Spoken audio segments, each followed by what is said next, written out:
Bird. Here. Carr. Caruso. Caruso. Chow. Cognato. Gangavelli. Goebel. Here. Karras. Here. Kennedy. Kundu. Here. Langer. Lanza. Here. Lavoie. Lemoyne. Michael. Here. Murray. Here. Norris. Here. Olge. Here. Here. Parker. Puglisi. Here. Sponzo. Sullivan. Here. Surowitz. Here. Bainima. Azimi. Here. Nahar. Villar. Durir.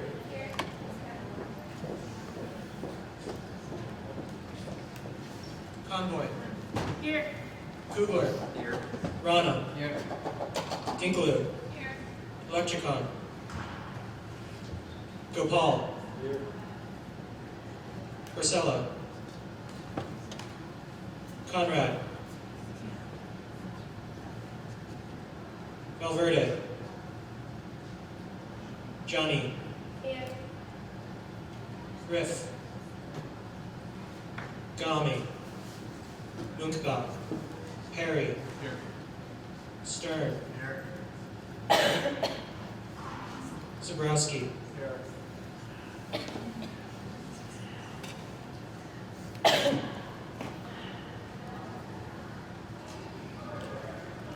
You move into public comment. The chair recognizes the representatives from the Connecticut Department of Transportation.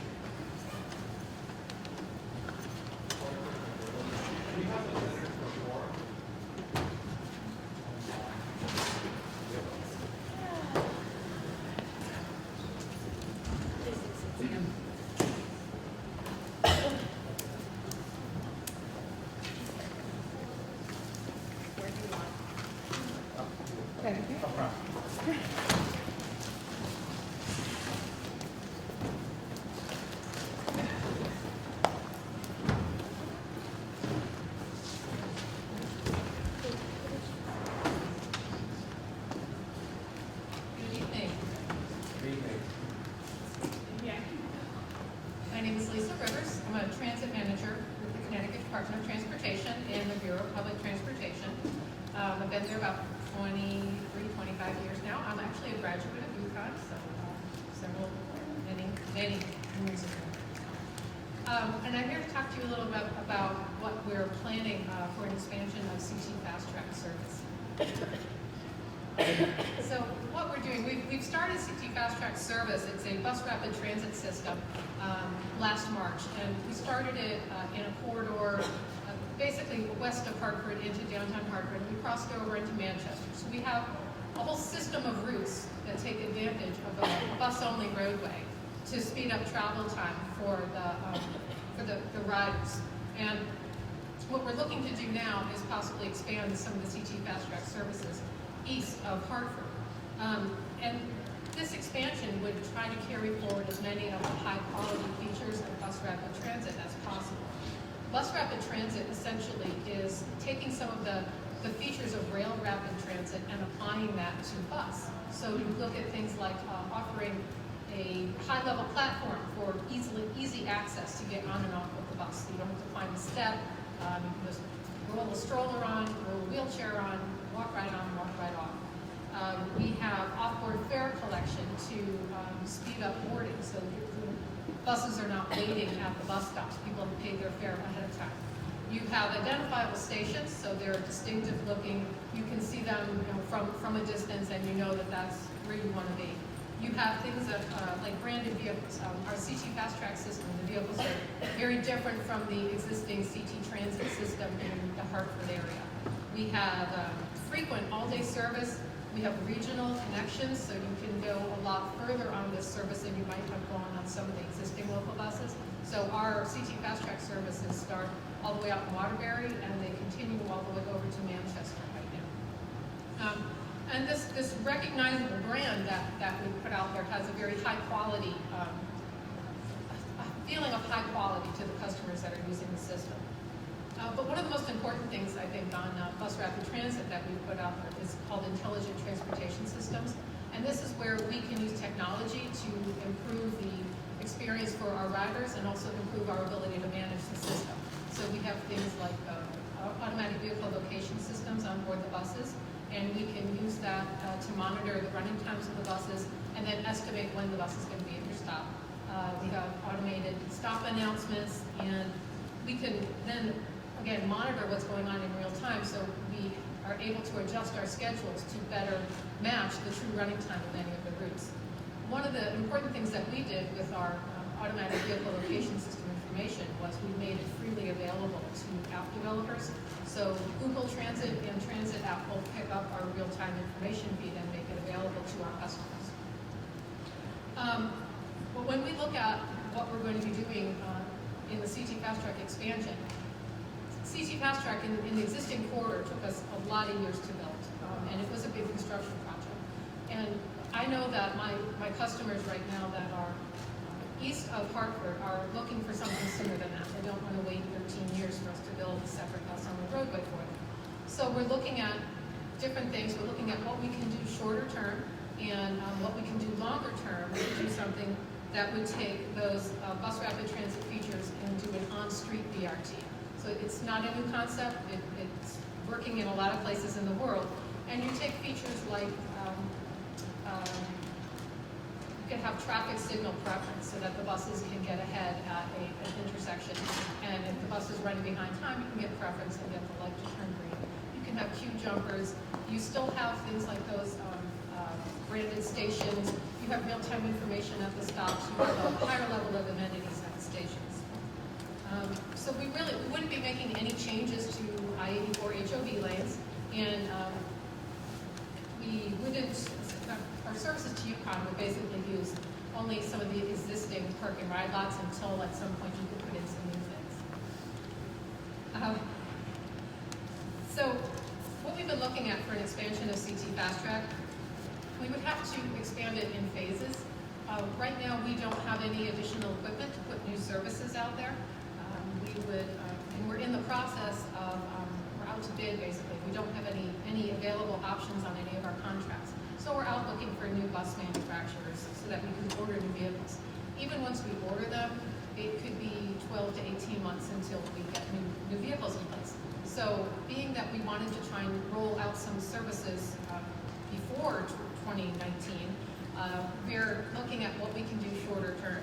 And this would be looking at either using our existing bus fleet or contracted vehicles, and we would use existing stops. In 2017, we could then start using new buses and new facilities that we would design and construct. So for the summer of 2016, we're looking at what we can do in the Yukon to Hartford corridor. And one of the things that we can do is look at, if I do only off-peak service, for example, between 9 a.m. and 3 p.m. during the day, I can offer you a lot of those bus rapid transit features. You'll have real-time information. I can still do evening service, I can do weekend service, but I wouldn't be able to do this between, let's say, 6 a.m. and 9 a.m. in the morning and 3 p.m. and 6 p.m. in the evening. And that restriction would be based on the fact that I don't have additional vehicles out there to put out during the peak period. So that's one of the drawbacks of what I could put out in the summer of 2016. If I contract for services though, and I require that they bring the vehicle along with them, then I can put service out there this summer. But it wouldn't have any of the BRT features, so you wouldn't have free passenger Wi-Fi, we wouldn't have the same fare systems, and we wouldn't have real-time information on those types of buses. And then in 2017, we could look at having new routes, new services. We would have new equipment. You could have service all day on the branded vehicles with the Wi-Fi and all of the bells and whistles that come with the bus rapid transit system, including having real-time bus information at any of the stations. So what we've been doing is a study. It's a two-part study, and the first part is really looking at, again, what it was we could try and roll out quickly. And we looked at our primary markets for what we would want to target for this summer. And those were places like Buckland Hills Mall, UConn Stores Campus, and some local bus service hour expansions. Our bus riders in the Hartford and Manchester, East Hartford area, when we're out talking to them, we hear a lot of requests for expanded hours of services. So, for example, here in downtown Hartford, the last bus out on the Burnside Avenue leaves at 8:15 in the evening. And that's not significant, that's not sufficient hours of service for our riders, and they're looking for more. So that's part of what we would like to put out coming this summer, is looking at expanding local bus hours of service and looking at UConn to Hartford, and also how we would link in the Buckland Hills Mall area. We did meet with Buckland Hills Mall's management last week, just to see whether or not they were interested and willing to let us bring more buses onto their property. And they're very interested in having access to the UConn student population. So what we have discussed, what we've developed, is three concepts that we were looking at for service from UConn to Hartford. And this is concept one. It shows a route from UConn to Tolland to Hartford. If you use 195 and then use I-84. It expands on our existing 917 express route that runs out to Tolland. If we use our state-owned equipment, I'm probably only operating most of it during the off-peak. But if I have that operator come in and put some more of their own equipment on it, I could have service that would run all day. But again, I would be missing some of those special ITS features. We would have additional stops at parking ride lots along the way, and we would include stops at Buckland Hills Mall. Concept two is similar, so we would add off-peak service to the 917 express bus route, but it would the connection with the campus would be provided with a shuttle. So the shuttle would go back and forth between UConn and the Tolland parking ride lot. We would have timed connections with it. And we would have additional stops at the parking ride lots, and we would also have service to Buckland Hills Mall. Concept four, and yes, I can count. We dropped concept three along the way. Concept four takes a totally different route between UConn and Hartford. It uses 44 and 384.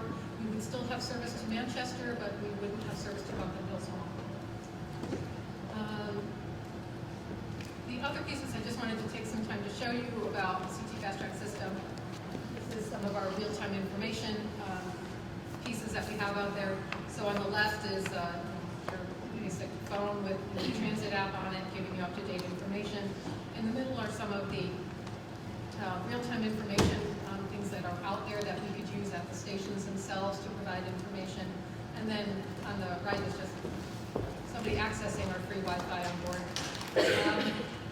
We would also be looking at, these are some pictures of some of the waiting areas that we've put out at the CT FastTrack stations. So they're nice shelters, you have kiosks, you have information around there. It's park-like. Lots of signage to explain the routes. You can see one of the icons on the left that give you a real feeling of this is, you know where you want to be. And then also as part of the system, we put in bike racks, other park-like amenities around the system as a whole to make it an attractive place to wait. So by the end of this month, we'll be done with phase one of our study, which will give us an idea. It'll help us define what it is we can do this summer with whether it's our own vehicles or contracting vehicles. And then we'll start the second part of the study, which looks at longer term.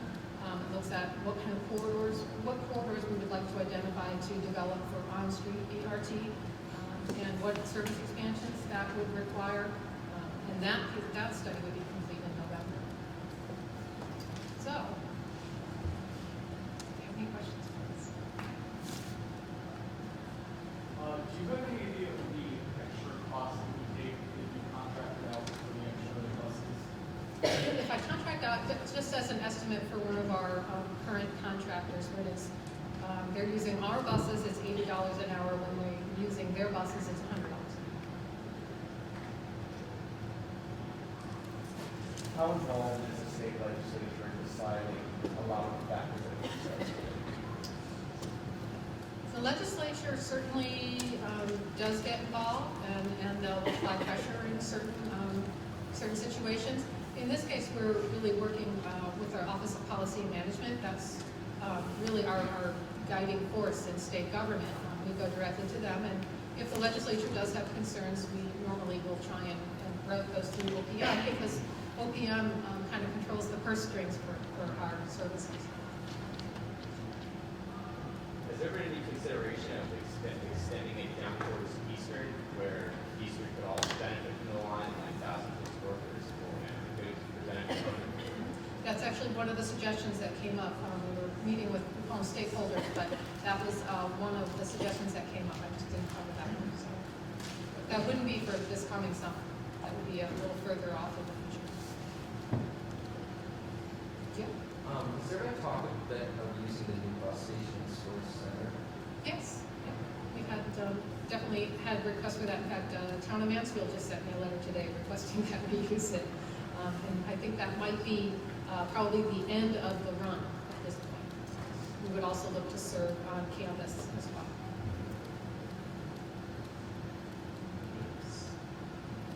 Thanks. Thank you.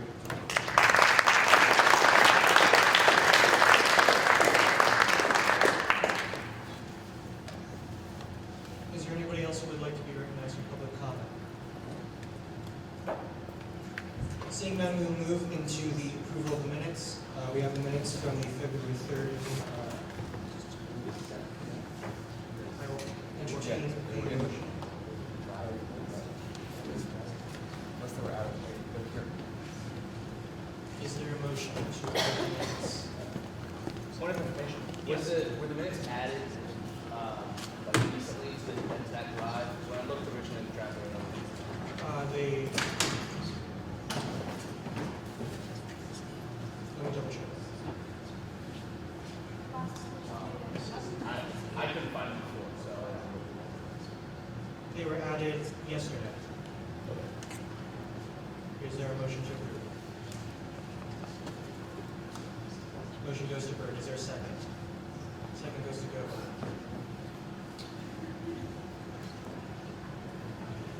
Is there any discussion? Point of personal privilege. Can you hold the mic up? Is there any discussion for the minutes? Seeing none, we move into debate. Is there any debate? Seeing none, we move into a vote. All those in favor say aye. Can we just scroll through that? Slowly, just to, That pace, Bennett? yeah.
All those against say nay.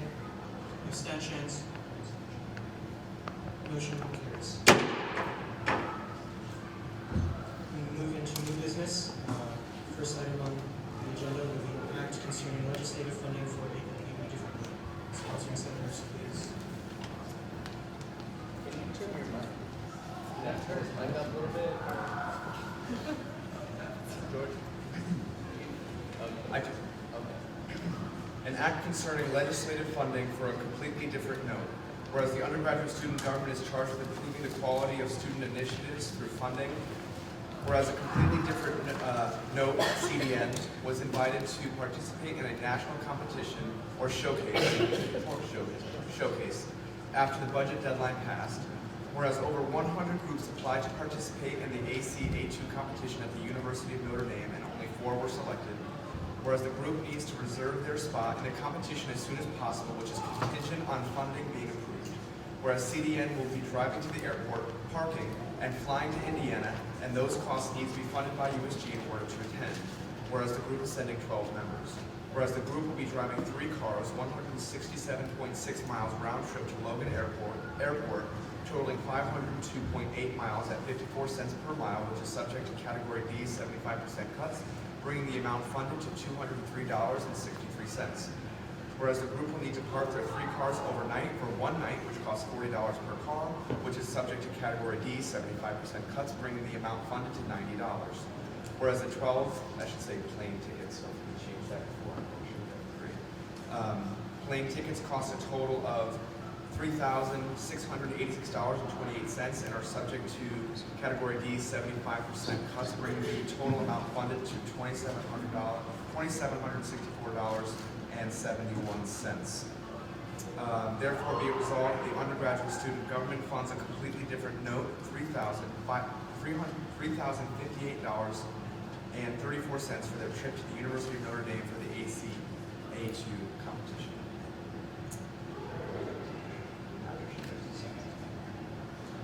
And just to be clear, I forgot to do the breakdown of the total cost per. Is that it? Is that it? Did you want to change the show? Yeah, can I check that showcase and on the bottom too? Sorry about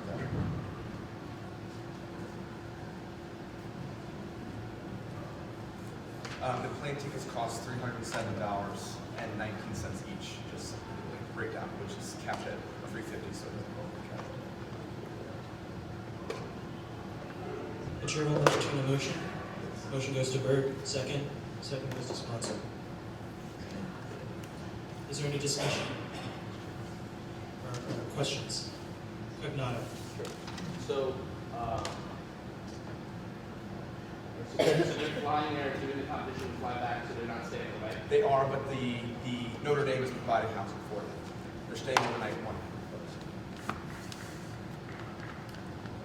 Are there any further questions? Seeing none. Sullivan. Is this approved by funding board? Yes, actually, Stephen wanted me to read his statement regarding this. He said, thank you for reminding me. He said, true emergency funding, paperwork is in order. That's Stephen. Are there any further questions? Seeing none, we will move into debate. Is there any debate? Seeing no debate, we will move into a vote. All those in favor say aye. Aye. All those opposed say nay. Abstentions? Motion carries.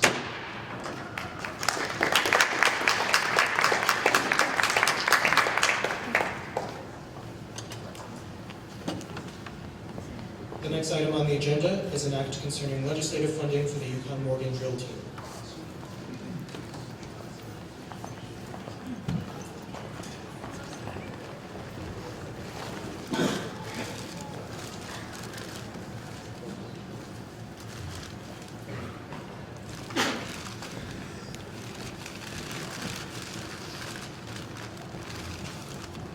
Okay, so an act concerning legislative funding for the Yukon Morgan drill team. Whereas the undergraduate student government is charged with improving student initiatives through funding. Whereas after being asked mid-November to present the colors at the National Intercollegiate Polo Championships hosted at UConn, the UConn Morgan drill team has pursued replacing their outdated and ripped ceremonial jackets. Whereas a quote from a customer designer for new jackets was not received until January 11, 2016, close to the start of the semester. Whereas with 10 competing members and a cost of $500 per jacket plus tax, the UConn Morgan drill team is requesting $5,300 to purchase new jackets. Whereas this is a capital request essential to the success and purpose of the UConn Morgan drill team and a Category B request, therefore allocated in the amount of the total request.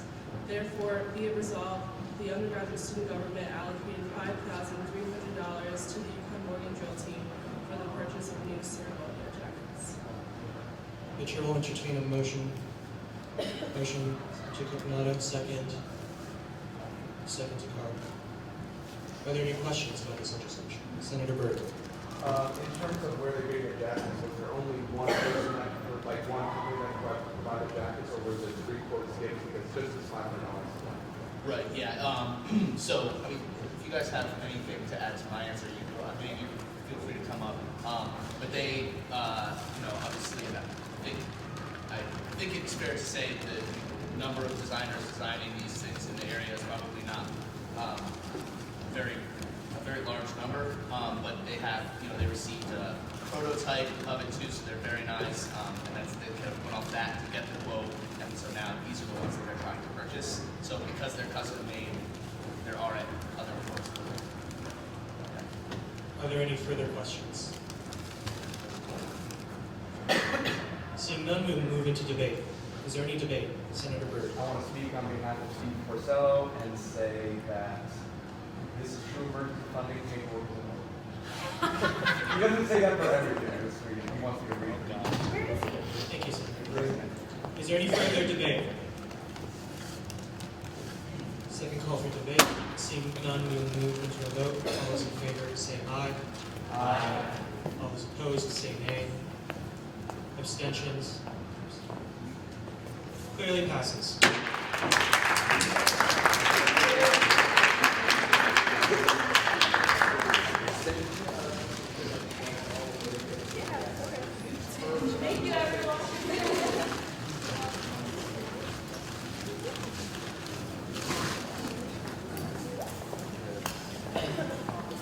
The next item on the agenda is an act concerning legislative funding for the ballroom. Co-sponsoring Senator Bruce, please.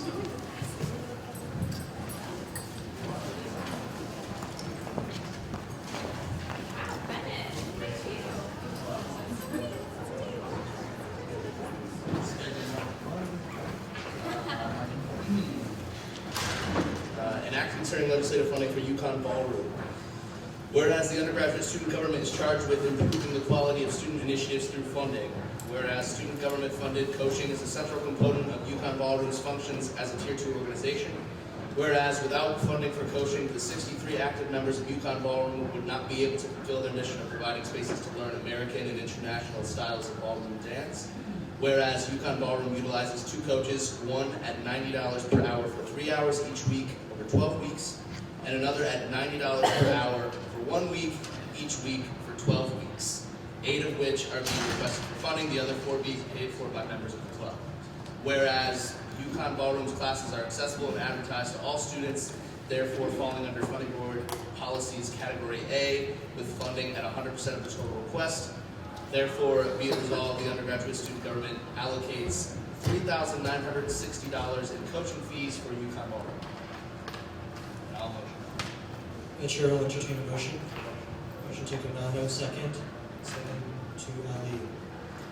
Are there any questions regarding this piece of legislation? Senator Byrd. For what reason is this coming before Senate rather than the regular process? So the group didn't apply through the regular budget process. But they then realized they obviously had to apply for funding in some way to be able to pay the coaches that they had retained for the semester. So their only option to do that at this point in time, or the point in time when they reached out to me, was through legislative. Senator Byrd, you Was there an extenuating circumstance as to why they couldn't put in the regular fund system, or did they simply forget?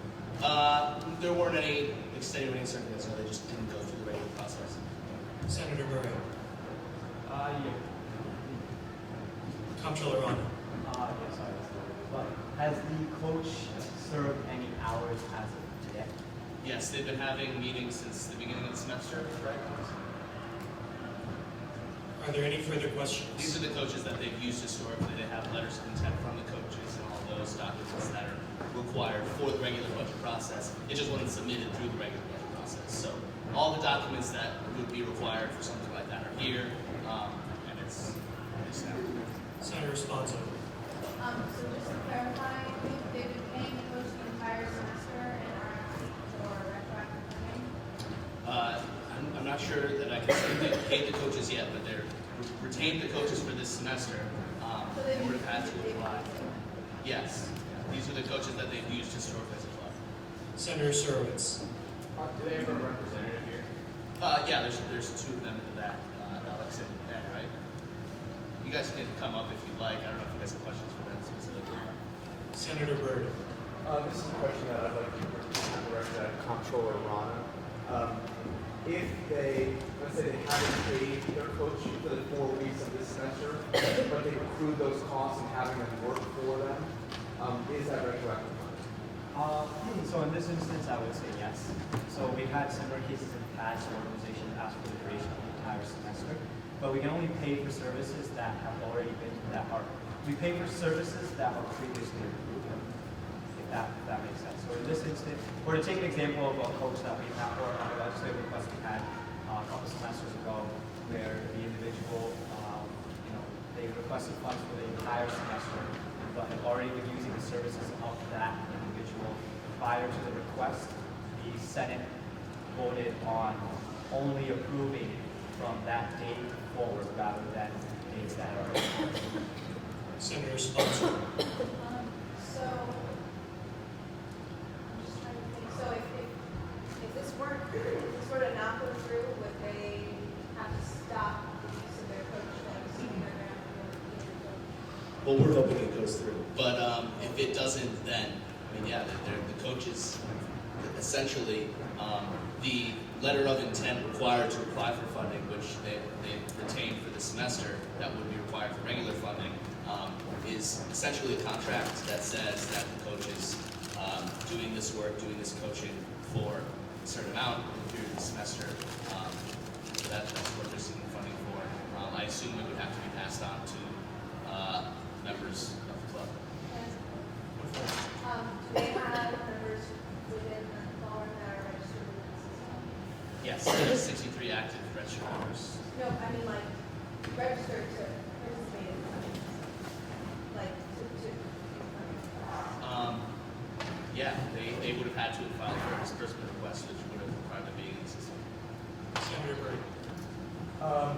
Okay, so I'm just worried about the semantics in the board clause in terms of 8 weeks of being requested for funding. Is that 8 weeks for the second coach? Yes. Or 8 weeks for both of them? So I tried to give it my best Yeah, as I was going through. So the first coach is the main coach. That's $90 per hour. They come for 3 hours every week for the whole semester. The second coach is $90 per hour. He comes 1 hour every week all semester. But if they ask for funding for all 12, they would go over $4,000 in coaching. So they're only asking for 8 8 to be funded. Yes. Okay. I have a follow-up. We have a breakdown. Can you just like type a quick breakdown of the math of 90 times 3 times 12 for the first coach and 90 times 1 times 3 for the second coach? Wait, say it again. 90 times 3? 90, because it's $90 times 3 hours a week times 12 weeks of the semester. Hey, I can do it on my phone for a while. 90 times 270 Yeah. times 12 weeks, 3240. One. 3240. Sorry. And then 90 times 1 times 8. So 90 is 720. Senator Surowitz. That's it. Has the group already received any funding this semester that this would be on top of? No. Okay, and is the coach a student, faculty, or staff member? Sorry. Is the coach a student, faculty, or staff member? No. I believe they're a fairly renowned dance coach specializing in, American international style markets. They've got a pretty cool website that lists all their information on there too. So Are there any further questions? Seeing none, Sponzo? we have to ask a question first, I think. So, I just want to clarify this.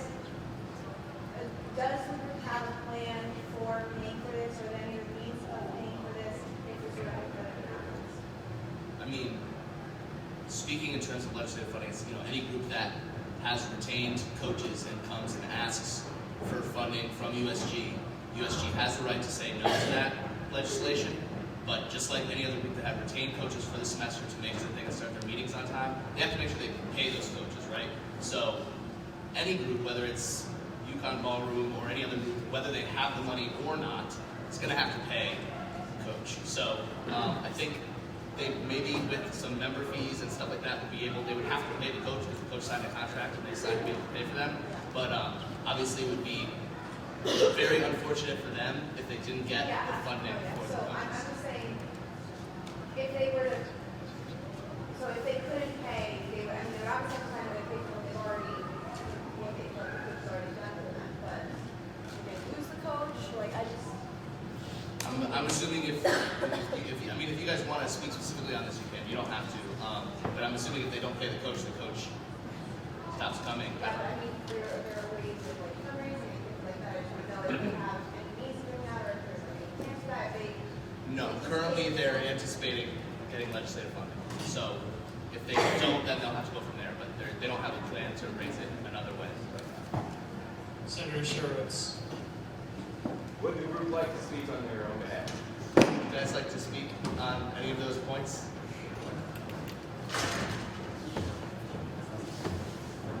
Sure, we'll recognize representatives from the UConn table.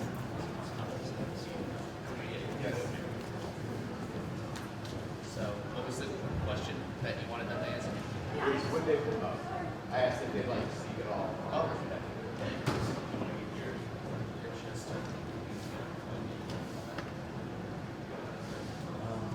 So we don't right now have a plan to get any of the other funding.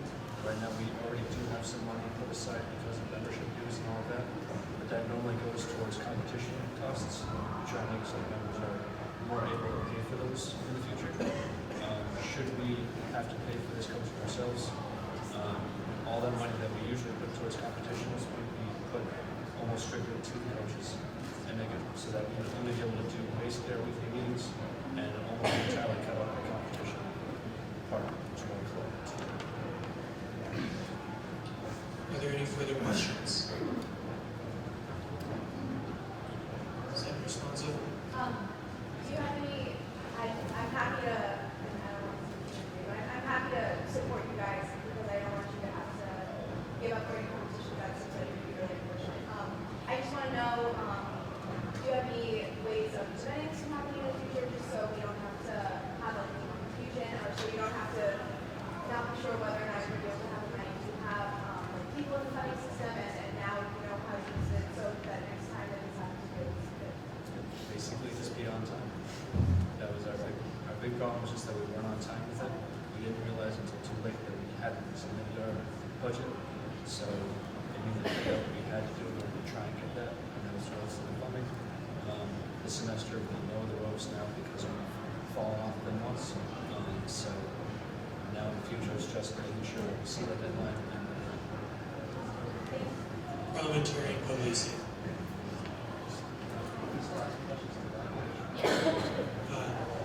To the sponsors, we move. Have you gone through USG funding before to look for a coach? in the past we have. I haven't personally before, but in the past we've always gone through those. We already get it for any coaches that we get previously.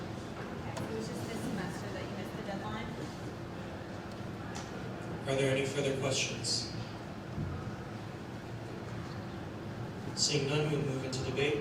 Oh, Bird. Thank you, sponsors. Chair recognizes Bird for debate.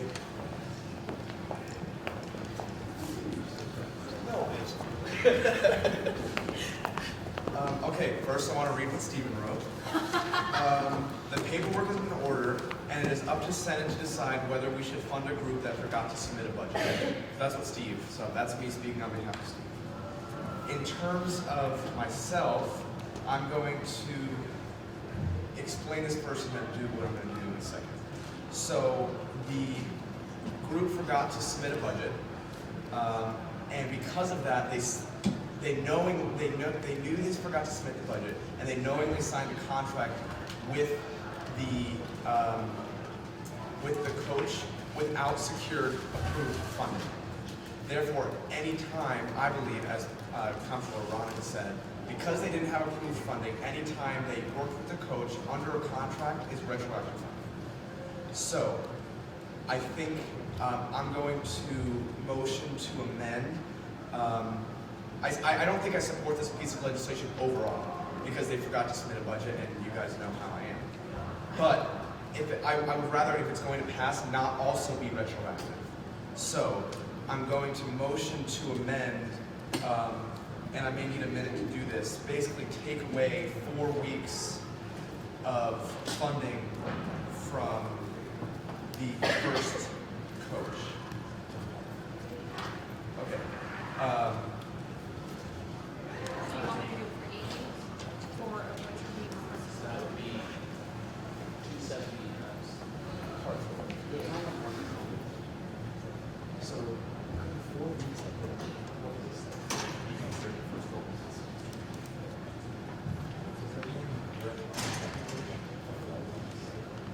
But you already have 4 weeks for that now.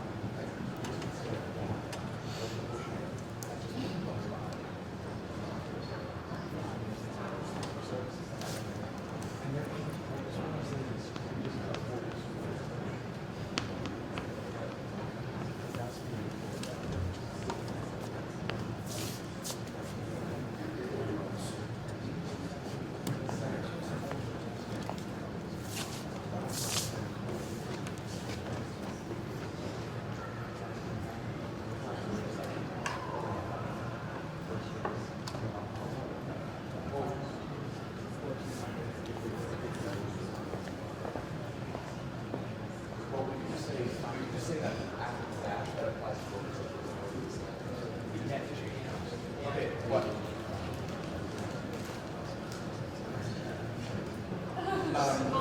Here's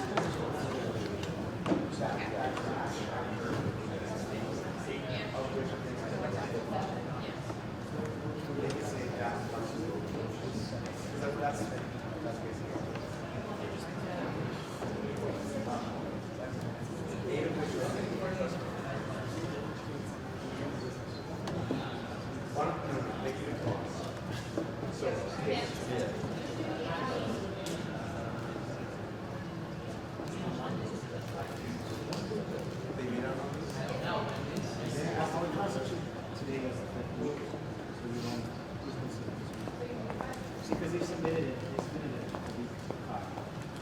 So that's not their fault, that our Senate so after the dash, whereas the group is only requested whereas 8 whereas 8 of which are being funded.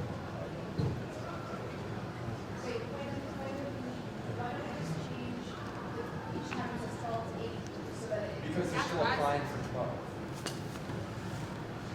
So wait, you want to change the group? And that way it's only talking about the future. Do you want me to just bring it back now? Yeah. So I wonder if it's that's the only one that was. See, the problem is, it's describing what the coach is doing.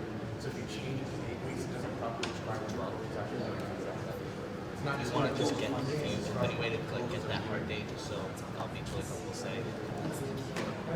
Well, yeah, no. There is a motion to recess on the floor For 5 minutes. for 5 minutes. Second to linger. We will move into a vote. All those in favor say aye. Aye. All those against say nay. Hey. All those opposed, abstentions. Motion passes. Recess for 5 minutes. Yeah. All right. Then yeah. Then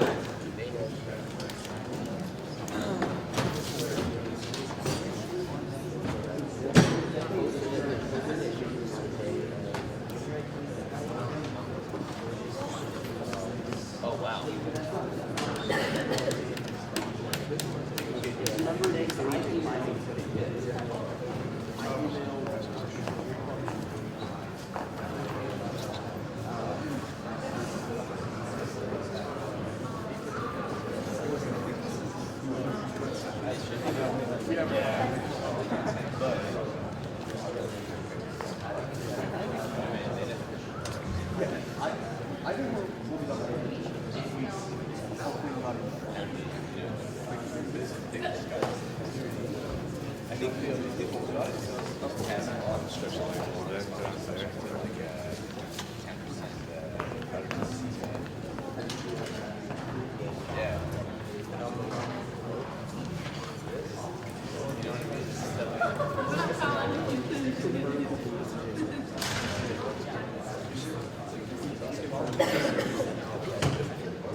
You guys have these samples from last time?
Assuming that he's going to nominate somebody, it's going to happen, all right?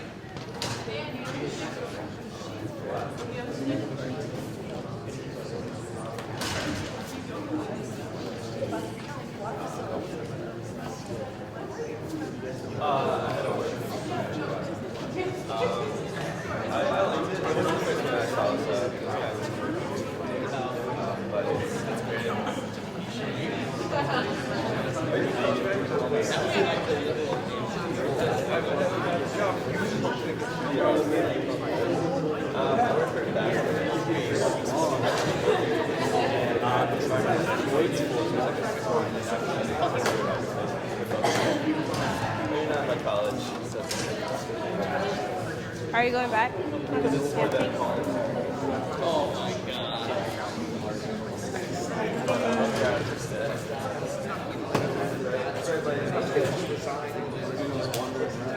I guess the next day,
apologize for my tardiness. I had a work meeting that I could not move. That's all right, he's back in action. Yes, unfortunately. Chairperson Burr, take it away. Okay, so here's my amendment. Whereas UConn Ballroom utilizes 2 coaches, one at $90 per hour for 3 hours each week over 12 weeks, and another at $90 per hour for 1 hour each week for 12 weeks. I struck that second part and then added this extra clause, whereas because 4 weeks for, that's what's saying, both coaches. Whereas because 4 weeks of both coaches have already been utilized in that new issue, through the USG will only count 8 weeks for both coaches. Of both coaches. Okay, that's my amendment. Wait, there's only one coach that wasn't approved. Doesn't matter. That's my amendment. Got it. Is there a second for Chairperson Burr's amendment? Yes, Langer. Are there any questions? Any debate? Yes, Chairperson Burr is pretty good. All right, Zerowitz. Ignato, is your hand up? Yeah. Okay. Point of information, we have communication numbers. Oh yeah, that's true. I'll do it right. It's 3960 minus 1008, so that's 28.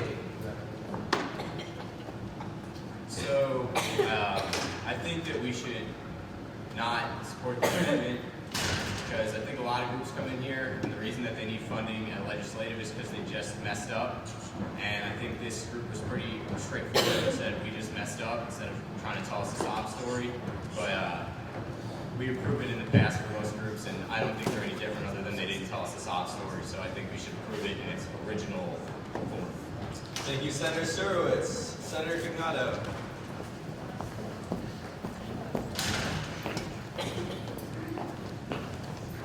So I also agree with Senator Zerowitz, and I certainly appreciate Senator Chairperson willingness to work on this. I know we usually bounce around between all or nothing, and as much as I'm here to say don't support this amendment, I'm glad to see that we're looking at these things a little differently. But I think because this coaching is the entire semester, and we're in the middle of the semester, that it's not entirely retroactive, I think, in a strict definition. So if a group gets the coaches without the approval of USG, and then maybe the semester later says, we never approved this, but we need funding for it because we already paid for it, I think that's more along the extremes of what retroactive funding would look like in a situation where we would question approving something like that. I think for this group, it's just a matter of, like you said, they missed the deadline, and there's nothing in any policies that we have or can point to that says missing the deadline means no funding or means it has to be cut. Legislative funding is totally open to any group, and this one is here just to ask for the funding for the coaches that they're not just getting for this semester out of nowhere and forgot to apply for funding for, but that they've had for semesters and years in the past, have a connection to this club, and I worried that if the group had to scurry to get this money together, or maybe couldn't do it in the most efficient way other than having it funded by USG to get to this coach, they could not continue the coaching or something along those lines. So I just really don't think that it's in the best interest of our organization or their organization to label this as retroactive when it's kind of a shady area. I think it's best just to say thank you for being honest. We understand you missed the original deadline. Legislative funding is open to you. You're here, so we're going to approve it. Thank you, Senator Ignato. Senator Sponzo.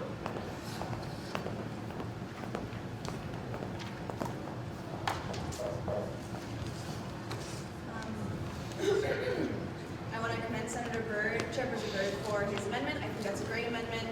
I'm happy that we're going to be able to, hopefully, I plan on voting yes, so I'm happy that we're going to be able to fund this group. If everyone votes yes, which I hope you guys will with this new amendment, I think it's great. I also would like to respectfully disagree with the use of the phrase sob story for students explaining their reasons for not using the regular funding process. I have great respect for you guys as a group, and I'm really glad that you hopefully will be able to go to competitions, have your coach, and do what you signed up to do as members of ballroom. So, yeah, that's it. Thank you, Senator Sponzo, Chairperson Byrd. Okay,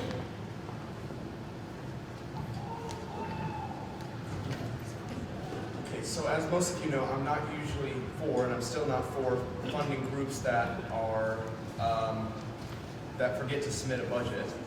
But this amendment, I think, is fixing a completely different problem.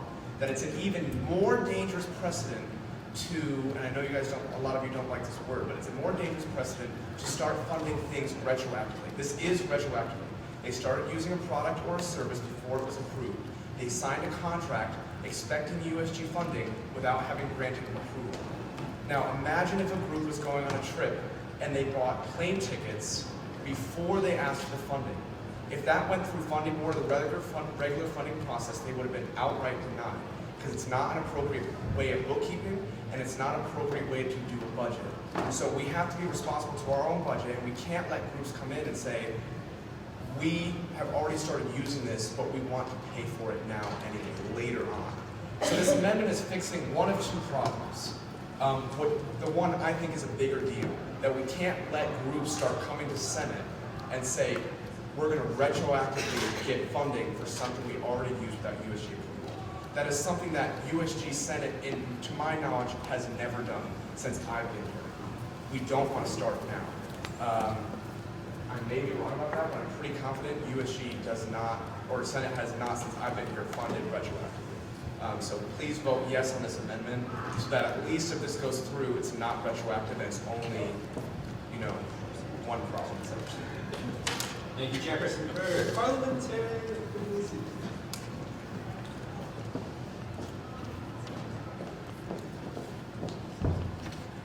So who's so happy that we had that caucus in the Asian American Cultural Center, because this brought up this exact situation. So when you have an assignment due and the professor says absolutely no late work, you just won't get credit for it. Are you gonna hand it in a week later and be like, okay, no, it's fine.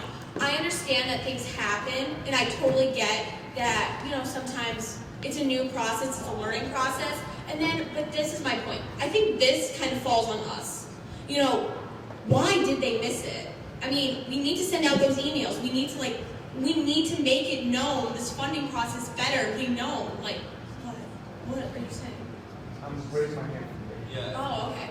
So I just wanted to point that out. So no more late funding things. And also vote yes on the amendment, because it is retroactive funding. Thank you, Parliamentarian Puglisi. Senator Ali.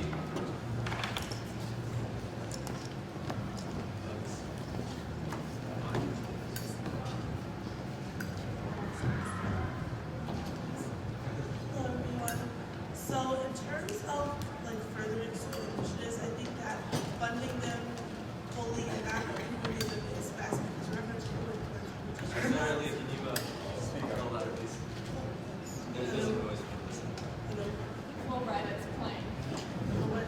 Okay, so anyways, in terms of furthering student initiatives, I think that by approving this without the amendment, will be allowing them to retain all their funds for competition, which is obviously best for them.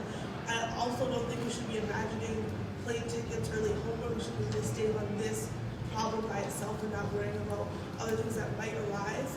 And so I think that we should worry about this group for this situation particularly and approve of that amendment. Thank you, Senator Ali. Senator Pignata.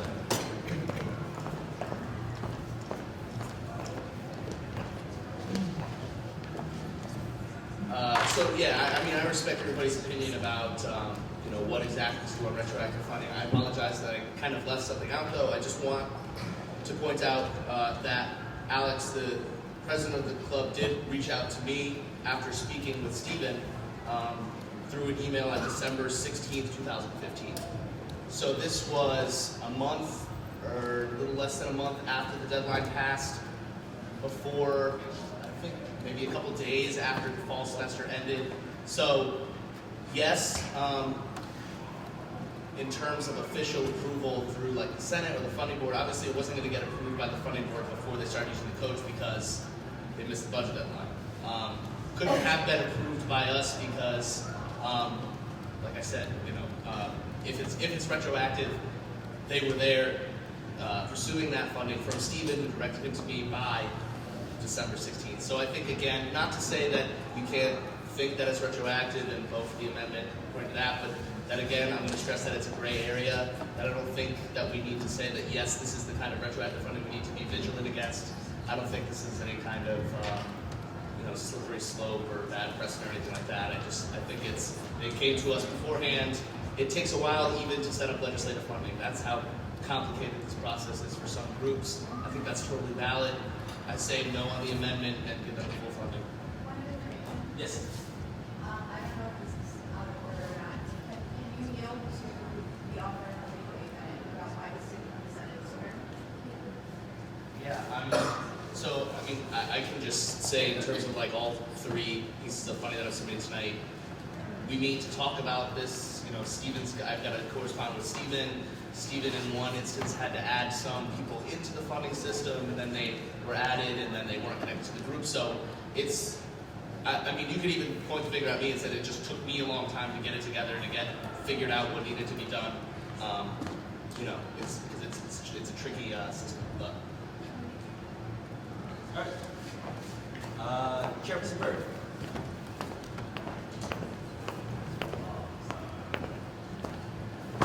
So I'm not going to say any new points because I think you guys already know where I stand on this and that retroactive funding is dangerous. But in terms of what Cassandra said, when funding budget deadlines are sent out, multiple officers get multiple emails.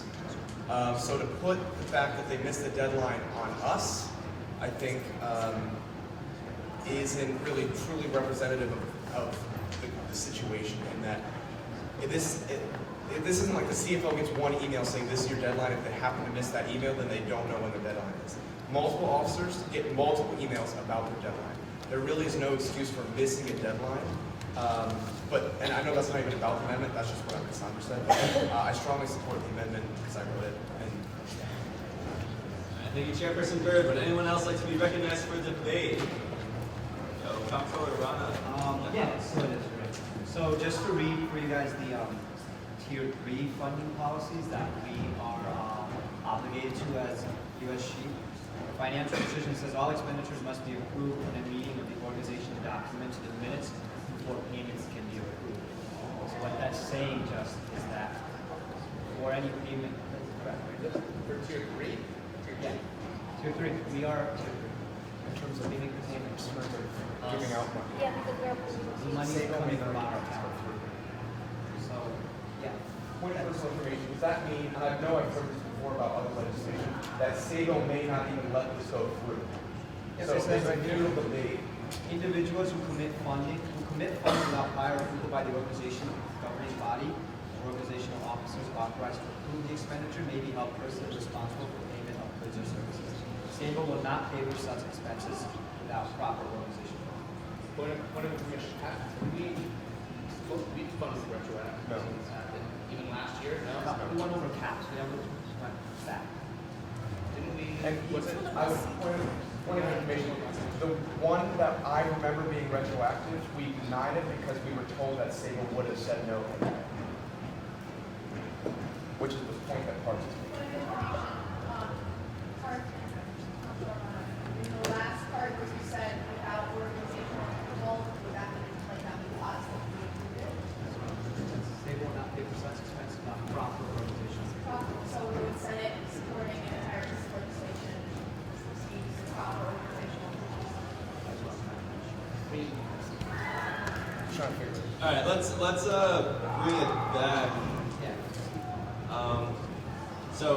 Yes, Senator. Yeah.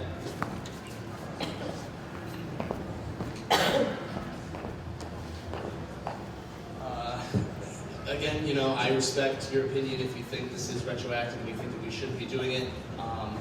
But at the same time, I don't believe that Stephen would say, you can choose whether or not you want to do it, but yes, it's approved if there really was no way that we could, as an organization, do the funding. So I'm just not in favor of someone saying you can't absolutely vote against it, because you can. And again, I think vote no. I think they should get the entire amendment. Yes, Senator Surowitz. One person privilege. We want a motion to amend now or after? No. We're going to finish this up. You can vote it yes, vote it down, and if you want to change the amendment again, we will do a different motion for amendment because for minutes' sake, that's far to go. Unless he wants to amend the amendment. Well, point of order. If he's recognized for debate, he can amend my amendment. Yes, hypothetically speaking, yes, you can. Okay. It'd be very messy though, and I prefer not to, and I prefer we just vote on this, and then if it passes or fails, we'll just change it right on the motion. So, I'll be recognized for debate. He's bringing up his name tag. Yeah, I did last time too. It's just gonna throw it at us. What are we talking against? Because yes. Wait, hold on. Sorry. Point of information, this vote is on the amendment only. Yes. You can amend the amendment, but you also can.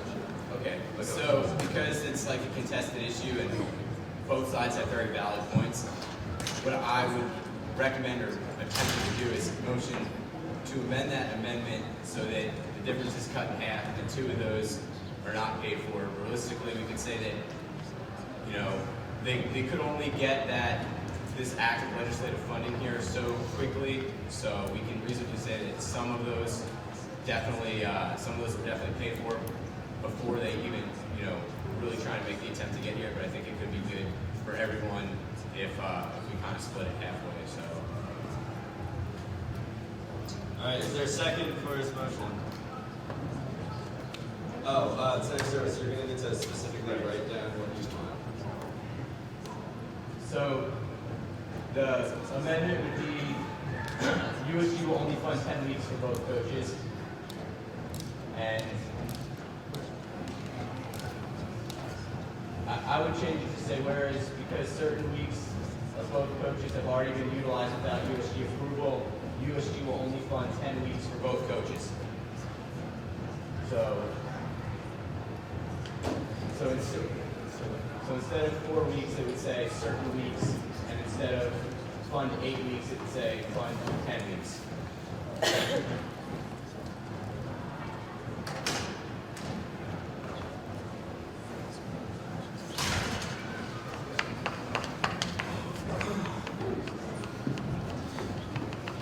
Senator Surowitz, is that what you want written?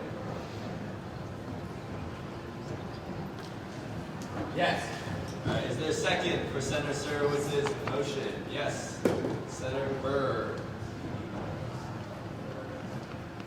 All right, are there any questions regarding this amendment? Yes, Chairperson Burr. Does the senator acknowledge that if we pass this amendment and thus pass the funding, that it would still be retroactive? You don't need to ask that hypothetical. We're questions, so he's supposed to be standing here still if you these questions. I know, I'm addressing it. Oh, yeah, okay. I acknowledge that it may be. I don't know the dates that they had the actual coaching, and I don't know the date that they made an attempt to contact funding board. So I would acknowledge that it may be retroactive funding. Point of information, did Stephen say anything? Did he say anything about it? No. Point of information. Yes. So, because it's 4 weeks of half the semester, funding any amount over 8 weeks would be retroactive.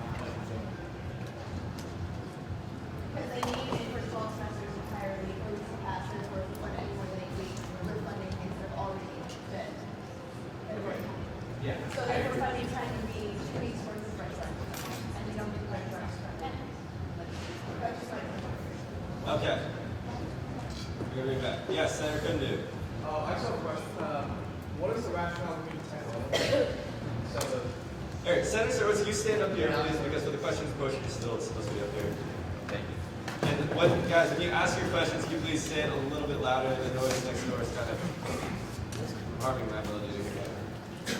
The rationale for 10 weeks is because there's certainly a desire not to fully fund them because they didn't go through the normal means of funding on time. But I don't believe that I believe that they attempted to fix that before they went through 4 weeks of coaching. So I don't think that they should be penalized for that entire 4 weeks that happened beforehand, because I know that they made an attempt to rectify it beforehand. All right, thank you, Senator Surowitz. Senator Michael. You word questions portion, let's start the debate. Senator Cunado.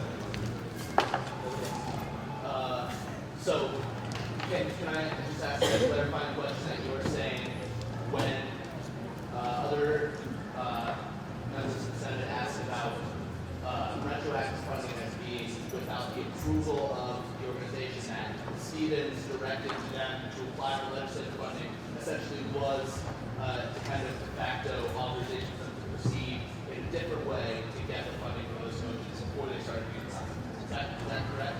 My understanding is that they weren't recommended to stop using the coaching. And if anyone believes that they were recommended to stop using the coaching and not recommended instead to apply for legislative funding, then it seems like they're acting on the advice that they got when they first contacted USG. I don't know of any advice that USG gave them to stop using the coaching until they apply for legislative funding.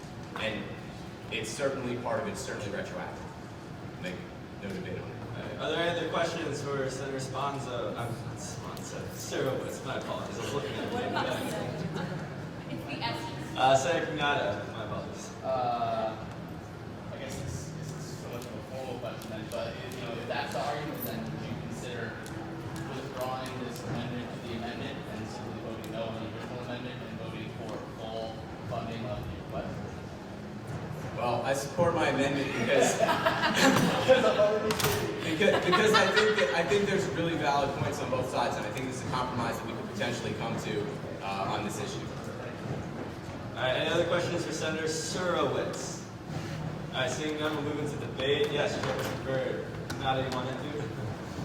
What? I'm sorry, I'm really tired. So, in terms of, I was talking to Stephen yesterday, conveniently, just about this issue. Because, okay, so generally, earlier in Stephen's career as funding board chair, he used to recommend, based on his thoughts, whether someone should come to Senate or not. Then one group, I forget which group, was recommended by, I believe it was Nikki, to come, that they could come to Senate. Ever since that group was told they could go to Senate, regardless of their circumstances, he has told every group, regardless of the circumstances, that they can come to Senate. Because it's not his place to tell them whether Senate can approve retroactive funding. So because Stephen didn't say don't come, that doesn't mean Stephen tacitly approves of us approving this amendment. That's not the case. And I'm not speaking for Stephen, but I'm speaking that because you're assuming that, that's not what he necessarily thinks. And yeah, so I don't support this amendment to my amendment because it doesn't fix the problem with retroactive funding. There's still 2 weeks worth of retroactive funding for both coaches, which I think sets a dangerous precedent. And I think we should go back to my amendment, do an up or down vote. If the Senate decides they're okay with retroactive funding, which I don't think you should be, or we should be, we can vote yes or no on the original bill if you think that retroactive funding is okay, and you vote no on my amendment. But I think we should have an up or down vote on my amendment. I also say please don't call the previous question because there's still debate to be had that I don't want to be the only person who's spoken. So. Thank you, Chairperson Byrd. What's up?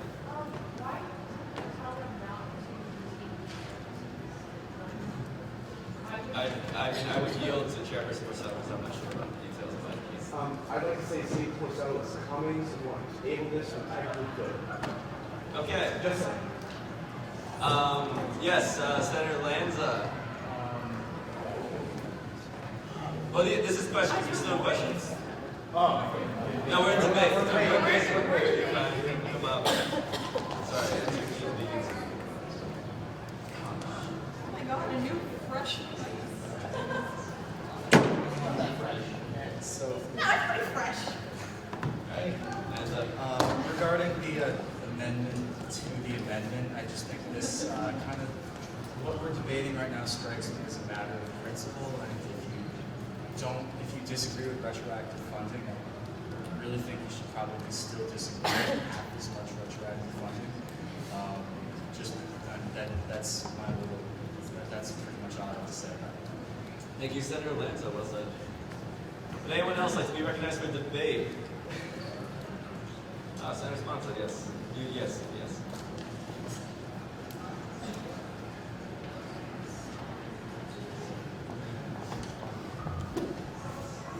So I think we have a very convoluted argument going right now, and I think that we are way deep in Robert's rules, and we should probably just bring it back home to the original point. So I agree with Chairperson Bird. I think retroactive funding, the Senate approving retroactive funding is a bad idea in general.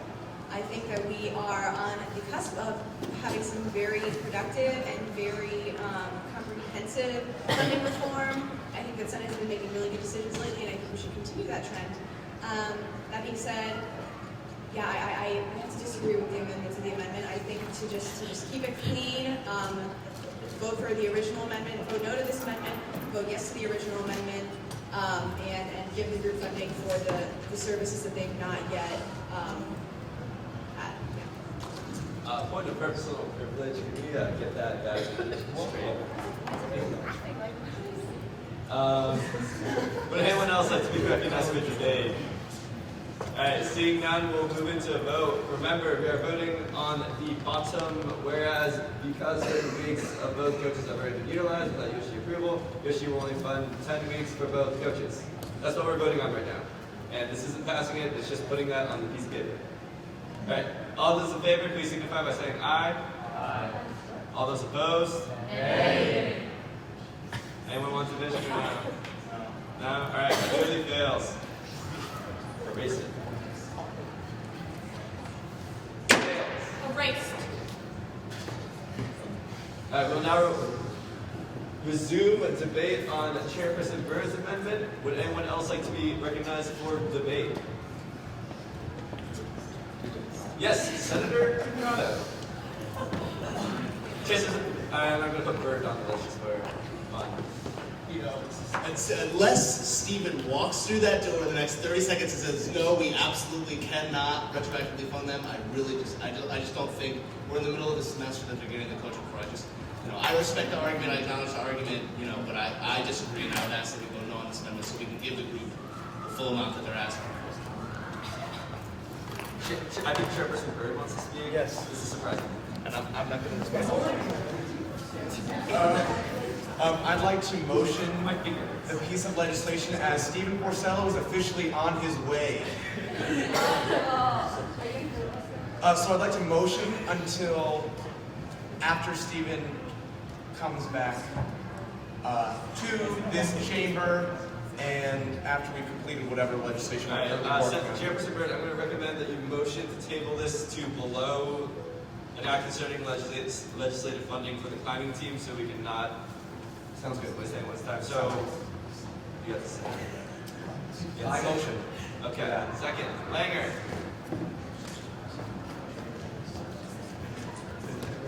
Is there, we go straight to vote. All those in favor of tabling an act concerning legislative funding for Yukon Ballroom to below an act concerning legislative funding for the climbing team, please signify by saying aye. Aye. All those opposed? Nay. Any abstentions? Alright. Table. We will now move into an act concerning legislative funding for the climbing team, sponsoring Senators More About More. Me again. Sorry. Sean, you want to? Yeah. Actually, I think it's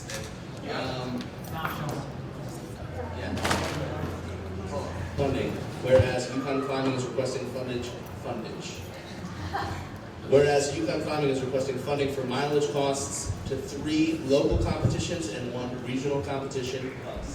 Whereas Yukon Climbing is requesting specific funding for 3 cars traveling round trip 167.6 miles each on January 30th. Oh, Stephen, welcome. So close. 167.6 miles each on January 30th, as well as 4 cars traveling round trip 276 miles each on February 20th, 326 miles each on February 5th, and 308 miles each on April 2nd. Whereas funding being at 54 cents per mile comes out to a total mileage reimbursement of $1,261.87. Whereas Yukon Climbing is requesting funding for registration costs for the competitions on January 30th at $35 per person with 17 participants, February 20th and March 5th at $25 per person with 23 participants, and April 2nd and $55 per person with 23 participants, totaling $3,010. Whereas all competitions require travel and involve direct competition therefore qualifying for Category D funding at 75% of the request, which comes out to $3,200, $3.90. As you can see, I included the percentage cut amount there as well. Therefore, be it resolved, the undergraduate student government allocates $3,203.90 to UConn Plumbing. Since Senator Gunter didn't get to say anything, I will give him the motion. Would anyone like a second? My answer is so they didn't go through the regular budget process because the costs for the registration of the competitions didn't come out until some 2 to 3 weeks before each competition. So even the last one that they're applying for, we just found we weren't going to apply for funding for it, but they just released the costs for it this week or something like that. So that applies to the first one too. The cost wasn't available before the budget deadline. And again, we didn't really apply for legislative funding sooner. So I'm assuming that may be another question because there were more costs that still weren't available for them to budget for or apply for until really this week. Thank you. And second question. One of these was on January 30th, which is already passed. Did they attend that competition? They did, with 17 participants at $35 per person. Yep. How'd you guys do? Pretty good. We placed 5th out of 12, and we only competed in one category. So if we had competed in the other categories, we probably would have taken first. All right. See what funding can do, guys. Are there any other questions? Yes, Senator Sullivan. My apologies. Since it was on January 30th, would that be considered retroactive? Depends on your definition of retroactive, like the item before, I think.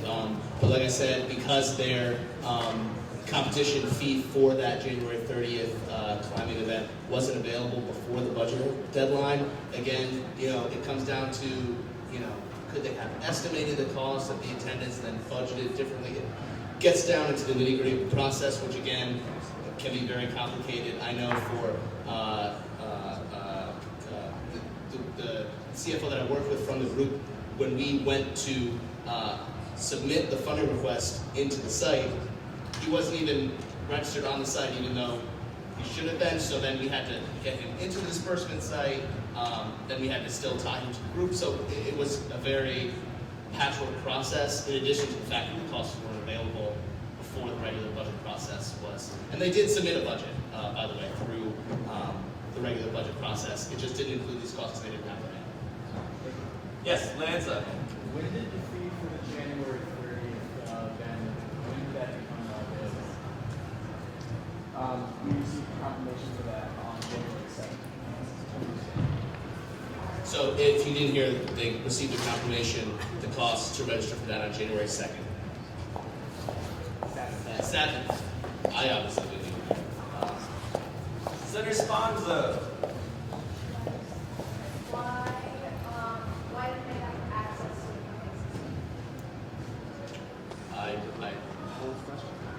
Why you didn't have access to the funding system? I'm not sure what. I believe they hadn't. Do you know the answer? The original funding deadline was in November, I believe, and none of these specific events had even been planned at that point. The league that we compete in is still in its, baby process where it's currently expanding. It's trying to get more organized, and they actually have an official USA climbing office, and they have a representative now that's the head of the league. So hopefully in the future that these events will be more planned out in the future. But as for this year, unfortunately, none of these events were registered or released or anything like that before at least a month in advance. So if anybody didn't hear, he was saying that the costs for these specific competitions did not come out until recently. So again, applied to the regular budget process, didn't have the costs for things that they knew they were going to need funding for, and had to come through legislative funding to get that at this point in the semester when the costs were available. That's essentially what we're doing. Again, I would say kind of in the gray area, not really trying to my opinion. Are we in questions? Yes, we are in questions. Senator Sponzo, I'll allow you to follow up. Okay, so can you want to deal with that? So was there somebody that was disbursement training for the semester?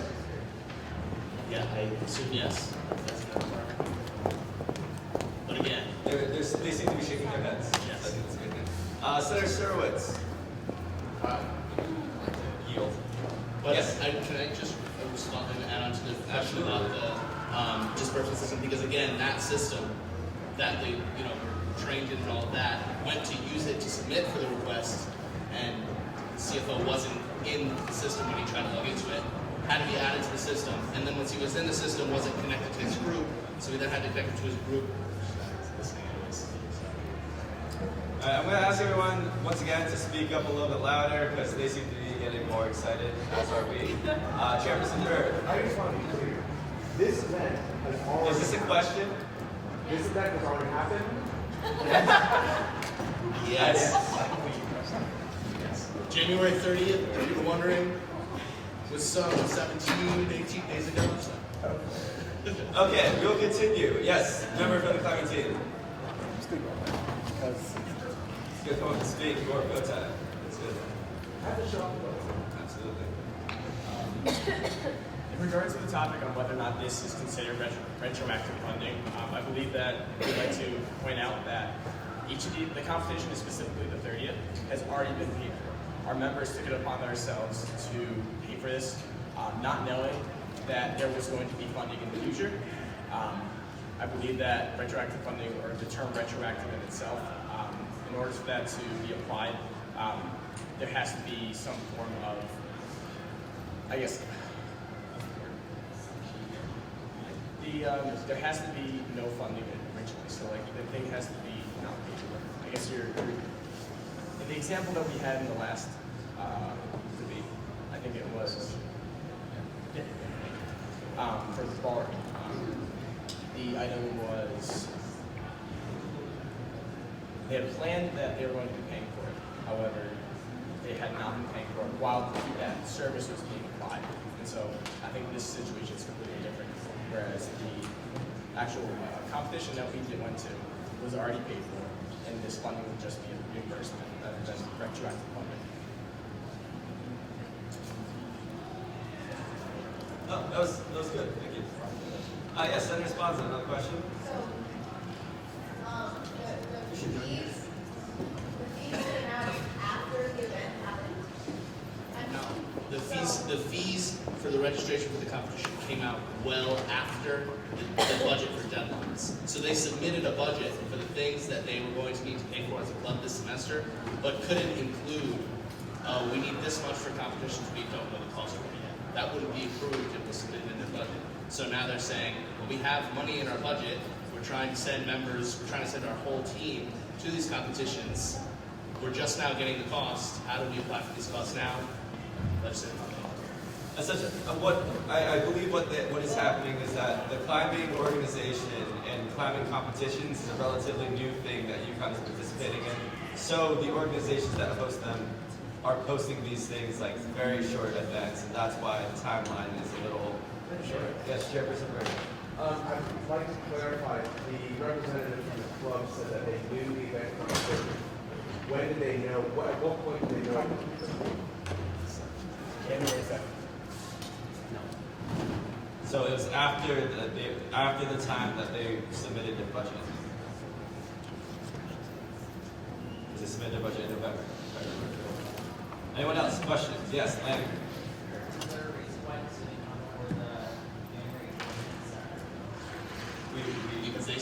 Because they had applied for, when they reached out to me originally, very early on, I think before the semester even began, they were pursuing not just the funding for these 4 competitions, but for nationals as well. He said, well, it's already, we're trying to, deal with getting these costs covered. So we decided the group decided, in the efforts of putting up a bill that was the most sound for Senate to pass, decided to forego asking for the additional funding for the national trip, which included plane tickets to California, is just now asking for the funding for these local and regional competitions. And you're right, that the January 7th notification is before the January 20th Senate. But the last competition that they're asking for fees for, again, we just got the registration costs for that this week. So, and a group can only apply for legislative funding once a semester, obviously, so they couldn't do it week by week. Thank you, Senator Langer. Would anyone else like to be recognized for questions? Yes, Chairperson Byrd. There's only one part of this retroactive in that January 30th is will be retroactive, but everything else would be, the other 2 dates would be, 3 dates would be okay. My understanding of where you historically have sent us for this debate, or for this Senate, would mean that wouldn't have to include their driving costs as well, because they're requesting the mileage for the trip to that competition as well. I would argue that neither of those would be considered retroactive, but the January 30th competition. In the future. Yes. Included in this legislation. The reason you do that is because they can only do one legislative request. Yes. So only part of this bill is retroactive. No, I don't think it's retroactive again because they didn't have. Okay, only part of the bill is involving funding for events that have already happened. Yes. Anyone else? Any questions? Yes, Senator Sponzo. Should we change the fact that the L is capital and the fourth clause or third clause? That's a She said. Nope, that's not. Yeah, fine. All right. Besides that, anyone else like to be recognized for questions? All right. Seeing none, we'll move into debate. Thank you, Canada. Sit down. Chairperson Byrd, and then Senator Picado.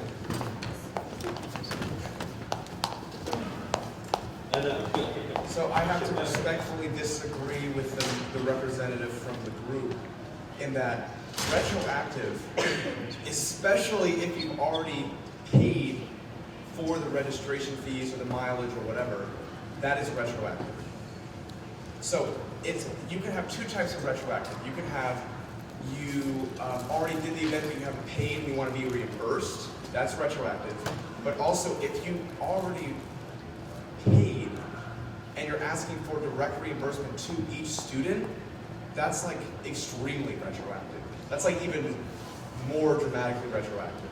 So because this bill is only partially retroactive, and I don't really want to debate over the term retroactive because it is retroactive. The event happened and they paid for it without approval. That is the definition of retroactive. I'd like to motion to amend, but I'd like to motion to recess for 3 minutes. I think I can do it quicker this time, so I can amend the piece of legislation. Point of personal first, can we debate the? All right. So you're motioning for recess For 3 minutes. Is there a second? Langer. All those in favor of a 3-minute recess? Aye. All those opposed? Any abstentions? All right, recess, 3 minutes. 8:15. Anyone wants to get me a coffee? Yes, he's amending right now, so we actually go through this. All right, Chairperson Byrd, continue. Here's my amendment. I took out all the costs that were accrued on January 20th, or 30th, excuse me, and I changed the number on the bottom to 3405.36, and then multiplied that by 75%, which comes out to $2,554.02. Is there a second for Chairperson Byrd's amendment? Yes, Senator Sullivan. Are there questions for Chairperson Byrd? Yes, Senator Picado. So your motion to remove stuff that's happened retroactively, but I guess my question is, what would you have suggested to the course of action for a club that submitted a budget the right way, but didn't have the costs for something that they didn't want to participate in? So how would they? I would yield to Stephen Porcello, but I know in the past he said you can apply for funding without knowing the costs. I'm going to yield to Chairperson Porcello. So in an instance where you budgeted for a competition, let's say your climbing team, you want to go on this competition, but you don't know how much it's going to be until 4 weeks before, 3 weeks before. You would either A, provide info from last year's competition. If this was the first competition that there ever was, then you would hopefully reach out to funding board 6 weeks before and say, hey, we don't have cost info yet. I'll let you know immediately when I get it. I mean, if it's any less than 3 weeks before, that'd be like an extreme case. I would assume. Can I ask a quick follow-up? Absolutely. Is that directive, though, included in any of the trainings or informational documents that groups receive on funding? It depends how much you expect groups to be like told and how much you expect like a little bit of them to reach out and find info. You know, we say to submit a request 6 weeks before. If you don't have all the information to do that, a lot of groups just reach out to me and then they just say, hey, I don't know what to do exactly. Sure, our training could be better, but I give all the info and reach out to me. So I don't know. I like to think it's a little bit of give and take. It's not totally all our fault. It's not totally all the group's fault either. It's a little of both.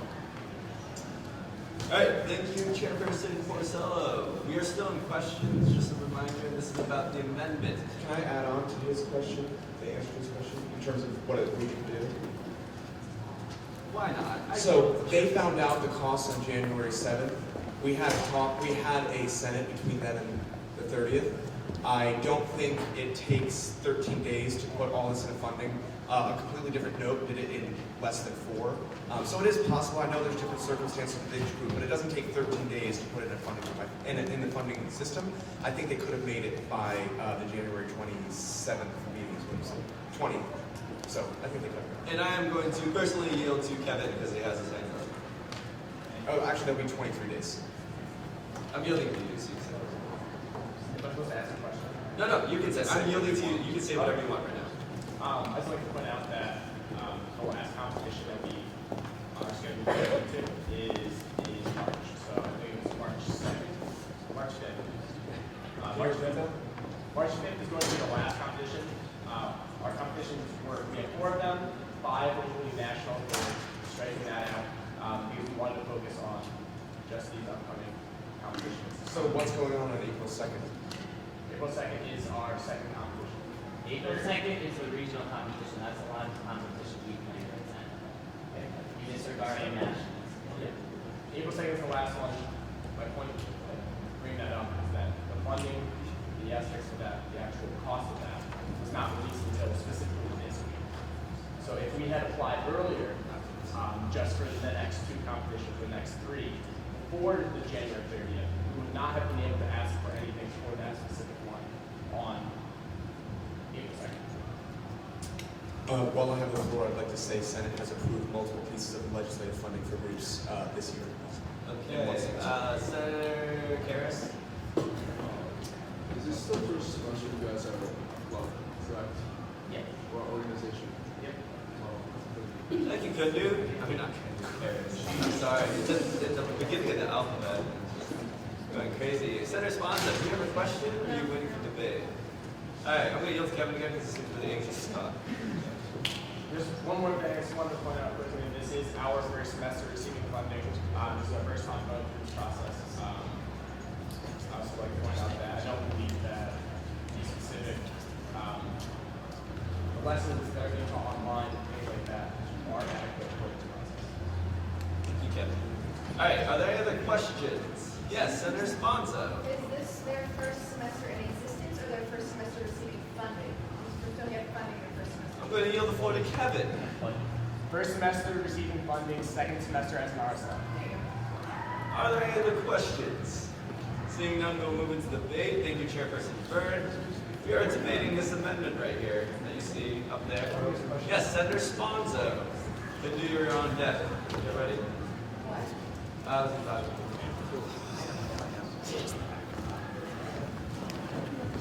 Okay, so the fees for this came out after this group was able to budget for said fees, but before the event actually happened. So it is the USG timeline that rendered them unable to put this in their budget. The argument on behalf of the funding board is that groups should over budget and over anticipate the amount that they're going to spend. If that's a productive argument to you, then that's your call to make. I personally don't think that it is. I don't think that groups should be denied funding on the basis of us not having policies that work with the timeline of student groups. Also, the argument that if you reach out to Steven, then you'll have all the information you need, I think is a horrible argument. I think that groups should have all the information that they need either way. I spoke to some members of the group during the recess, and they said that since this was their first time receiving funding, first time going through the process, it's confusing, it's not clear, and I don't think that we should put it on groups to reach out to Steve and to have the information they need in order to get the funding that they want for the coming semester. I think that is pretty much like the manifestation of everything that is wrong with the way that we're dealing with student groups right now. So I really would encourage you to vote against this amendment and to vote for the entire legislation. Vote yes for the entire legislation, including January 30th. Some might say it's ludicrous. Thank you, Senator Sponza. Senator Linder.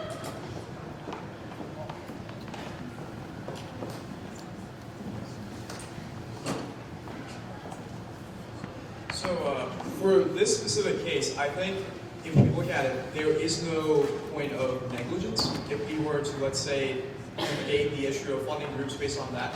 Because this is a group that has only been in existence since last semester.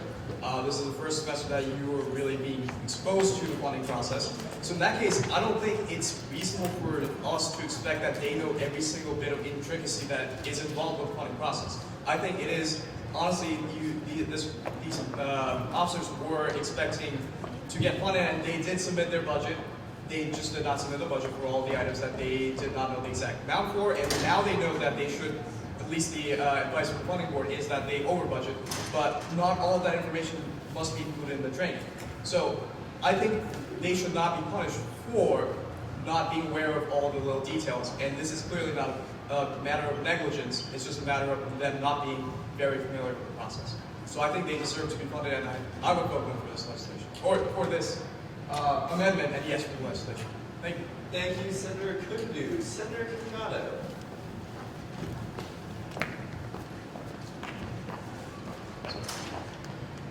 Yeah, so, I respect, the principles that say, just no retroactive funding. But again, I just don't think it's realistic. If you look at the specific case here, a group that it's their first time seeking funding, they submitted a budget, there's costs they didn't know, so they waited to find out what those costs were going to be. I think that's the more responsible thing to do than just over budgeting. And even if over budgeting is something that groups should do, again, their first semester applying for funding and there's no way for them to know that, I just don't see how that's a viable reason to deny them this funding.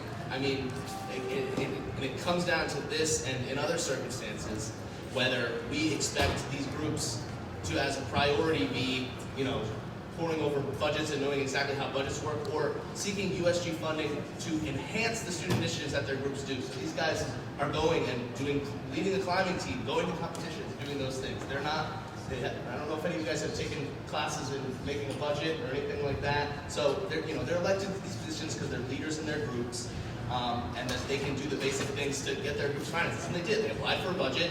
They came and they met with me. They had all their documents and they were ready to go. They knew exactly what was going on the entire time. They just weren't in the funding system. When they had to apply for the funding, they didn't have the cost for competitions.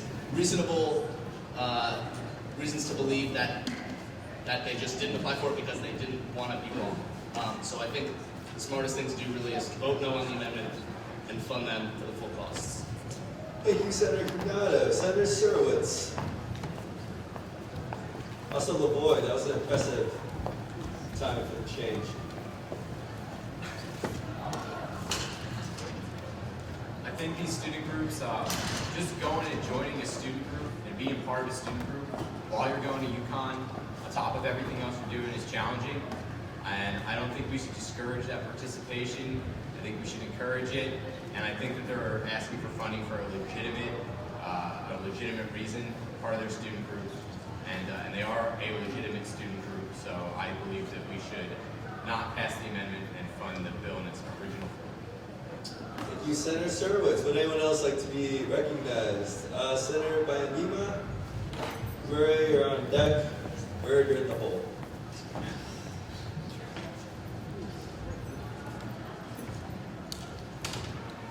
I'm obviously very inexperienced when it comes to being part of the USG, but it seems that we always have the same kind of debate every week. We reach the same conclusions every week, and we're really going nowhere. So, like Steph said, we really have to kind of evaluate how we're doing things and think that it's not just these clubs. These same mistakes keep on happening. There has to be some other factor. It's not just their irresponsibility. And if we really want to make progress, I'm not saying that I know the best way forward, but you really have to kind of find other ways to make sure that there's more information. I think there's an information failure. That's what I really think is the problem. Thank you.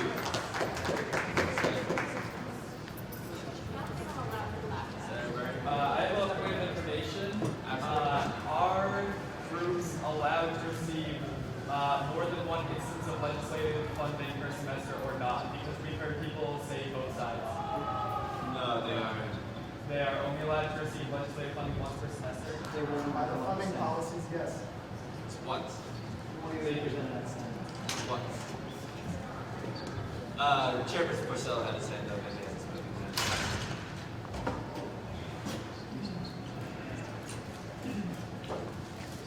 I just want to address one thing. Senator Bianima said, you kind of have a problem here because the same things keep happening, and there must be some problem as to why we keep getting legislative funding to get brought up, Senate after Senate after Senate. And I would like to address that a little bit by saying that I think one of the main reasons that's happened isn't necessarily an information gap, although we could always be better, but I don't think it's changed significantly from past years. But I think that I've tried to be more liberal about what we let be brought into Senate. So in the past, there were times when we would tell groups, you can't bring this to Senate, it breaks funding policy for legislative requests. Last year, after what happened with college Republicans, I didn't think this was fair to act this way anymore, and I thought if we're going to break funding policy and legislative funding, we should give every single group the opportunity to break funding policy.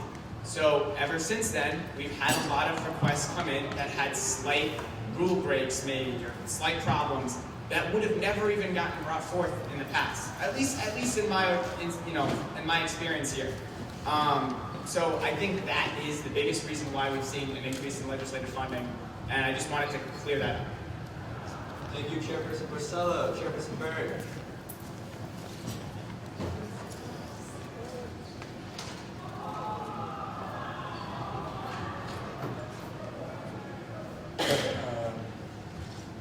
I'm going to try to say this in a different way so I'm not French frying. I don't know if I can. But this is retroactive funding. I think we've probably gotten to the point where we agree with that. Now we're having a debate about whether it's the group's fault or whether it's USG's fault. And I don't, like Chairperson Porcello said earlier, I don't think it's a dichotomy. I don't think it's either our fault or their fault. But I would say that if a group didn't know the cost associated with an event 6 weeks before the event, that common sense would say they asked the person in charge of making those types of decisions. The group did not do that, and yes, it's not written into any policy, but so many groups do it because it just seems common sense to me. I think I would do the same thing, that if I didn't know how to address this instance, I would go to the chairperson and ask the question, how do I do this? Additionally, I think the group had from January 7th to Monday, January 25th, to go before Senate and at least ask for the January 30th date funding. And in the funding policies, it says legislative requests cannot be brought in one semester, but it also says that Senate can break any funding board policies with the approval. Like, Senate can break any policy they want. So, kind of like any rule in the funding policies, it's not really a rule because Senate can break it. So hypothetically, they could, as long as Senate had their approval, come and bring a second piece of legislative funding. Although it's against funding policies, this body tends to like breaking funding policies, so hypothetically, they could bring two pieces of legislation. Thank you. Yes, as Chairperson Byrd has reminded us, Senate does have the power to override the majority of things in USG. Director Johnny.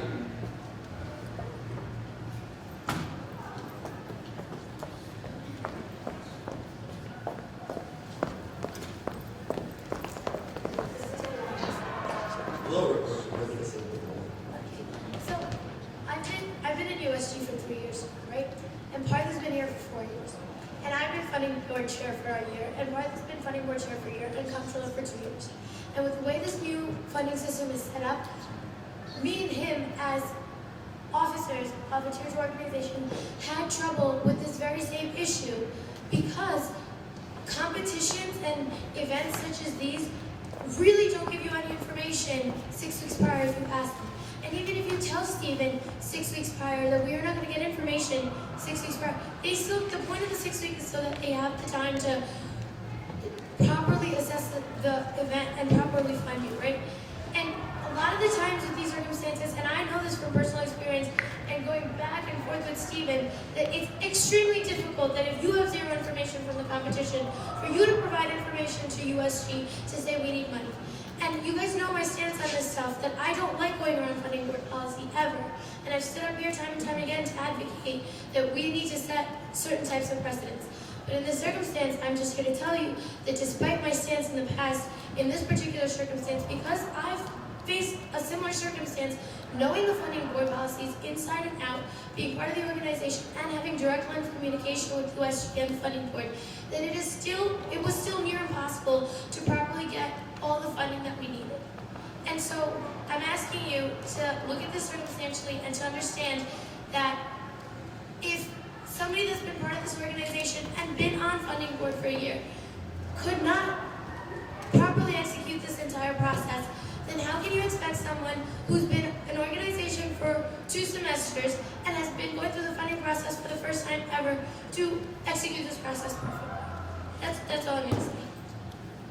Thank you, Director Johnny. Senator Lanza.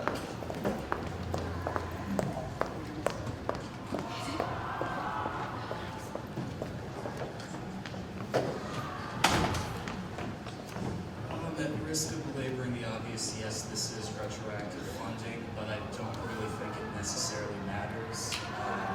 That is a funding board policy, but we're here specifically for the purpose of being able to override funding board policy when we deem it to be legitimate. And I mean, from what I've heard from most of you, it's deemed legitimate under an extenuating circumstance, and I think that the new club who was kind of put in a really awkward situation given that the event was right after Christmas break. I think that we can give them a break. That's just me though. Yeah. Thank you, Senator Lanza. Senator Cabrera. I don't try not to french fry, so I'll be quick. But I do want to call attention to, in terms of precedent, I know nobody's required to vote anyway based on precedent, but 2 weeks ago when the boxing team came and asked for $4,000 for coaching after they've had meetings already this semester, nobody said, did you use the coach yet? How much was the coach for the times they've already been used? So I think, again, when we look at this issue, you talk about your opinions on retroactive funding, that's fine. But whether or not the retroactiveness of any of this legislation is completely legitimate, I don't think really says that we should just be cutting out of, the expenses that these groups have, that students have paid for. I think just vote no on the amendment and vote for the complete funding of the Senator Canada. Chairperson Bright, yes. Is there proof that boxing clubs signed a contract with their coach? No, I'm not sure. So it's point of moot. Alright, enough of the hypotheticals, we'll move on. Anyone else like to be recognized for debate? Tom? No? Oh. Oh, okay. Alright, seeing none, we'll now move into a vote. All those in favor of approving this amendment as it reads up there,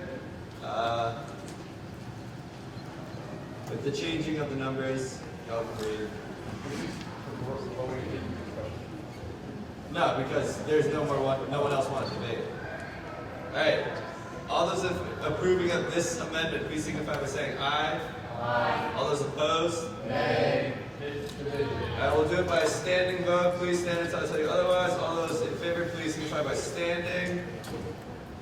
1, 2, 3, 4, 5, 6. Alright, please sit down.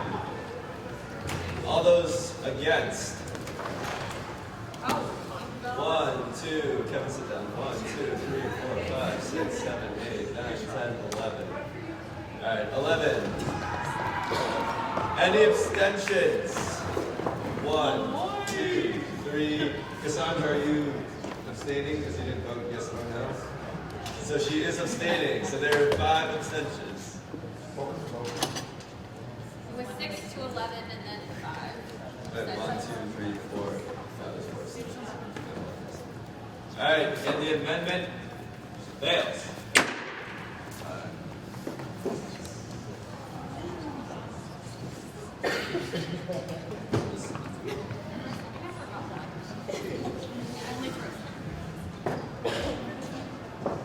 Alright, we are back into debate. Would anyone like to be recognized for debate? Alright, seeing none, we'll move into a vote. All those in favor of approving an act concerning legislative funding for the timing team, please signify by saying aye. Aye. All those opposed? Nay. Division. Alright, we'll do it by... I don't know. It's fine, I'm going to ignore the abstentions and we're going into a standing vote. All those in favor, please signify by standing.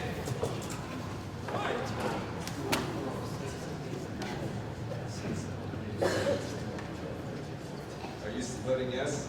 Yes. 50. Alright, you may sit. All those opposed? I don't really know this 3. And abstentions? 1, 2, 3 abstentions. And clearly passes.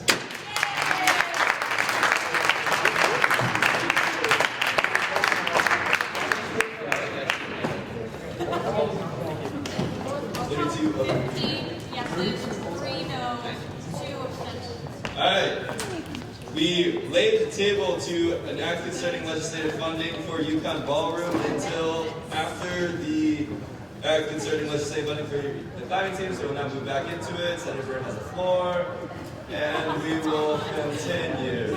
Just No, we got the motion to put it after. We decided where. Yeah, we just moved it one down, because Porcella was coming. Where are we? We're at the end. What are we in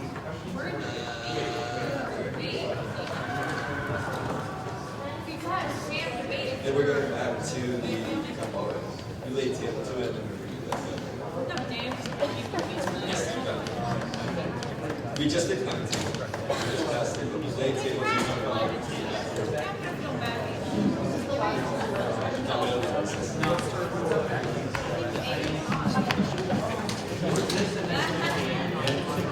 And then after AEPi is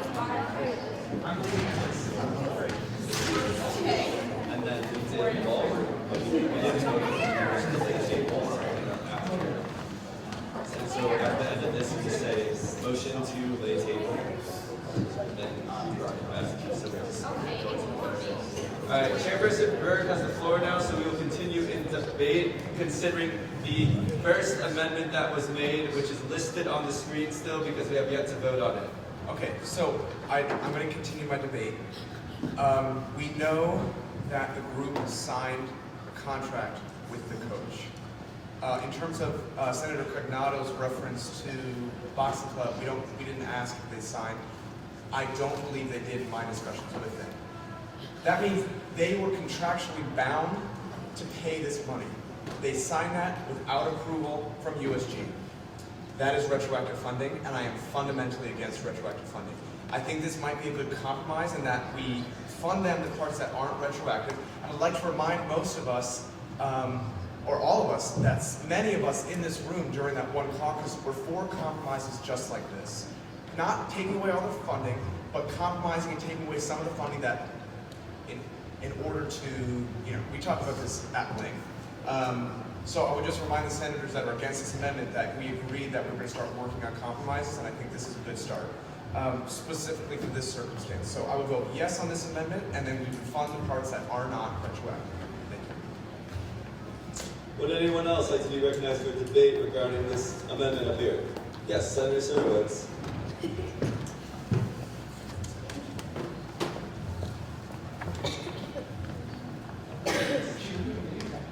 I know. So, I personally don't think that this is exactly compromised on it. because we didn't establish like a set procedure for, you know, when we would approve and how much we would approve or anything like that for groups that apply late for funding. So I think this would just be funding legislative funding for a group at 100% for services that they haven't received yet, and not funding at all yet for something that's retroactive. And I think that that question of whether things should be funded if they're retroactive or not has already been answered. So I think that we should vote no to the amendment.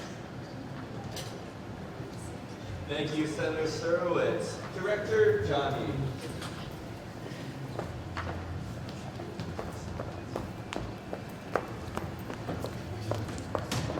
Who wishes they were next door?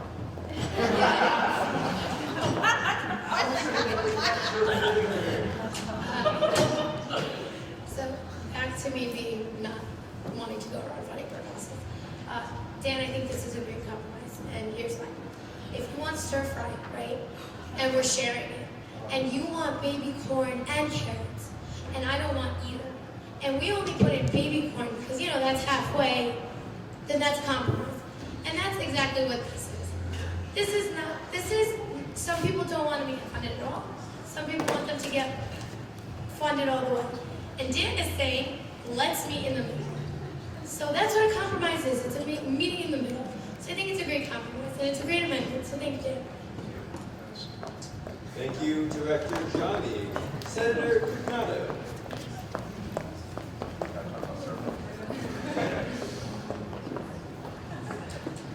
I think it's only fair that I continue to talk about this bill in the context of stir fry. So again, I don't want to say that anybody is wrong for thinking the way that they do. We agree with Senator Surowitz that we've kind of already had the vote to say what we think about funding things retroactively. But I will say, yes, the group missed the deadline. But if you forget to ask for your stir fry and then go up and get your stir fry after everyone else has gotten their stir fry, they don't charge you $1,000 more, right? So that's essentially what we're doing by putting this in the legislative process. So I'm saying, get rid of the amendment, fund it fully. Thank you, Senator Coronado. I'm very happy now. Senator Karras. Motion to call for the previous question. Yes. Is there a second? Yes, Senator Murray. Great job. Great Okay. Karras, motion. Senator Murray.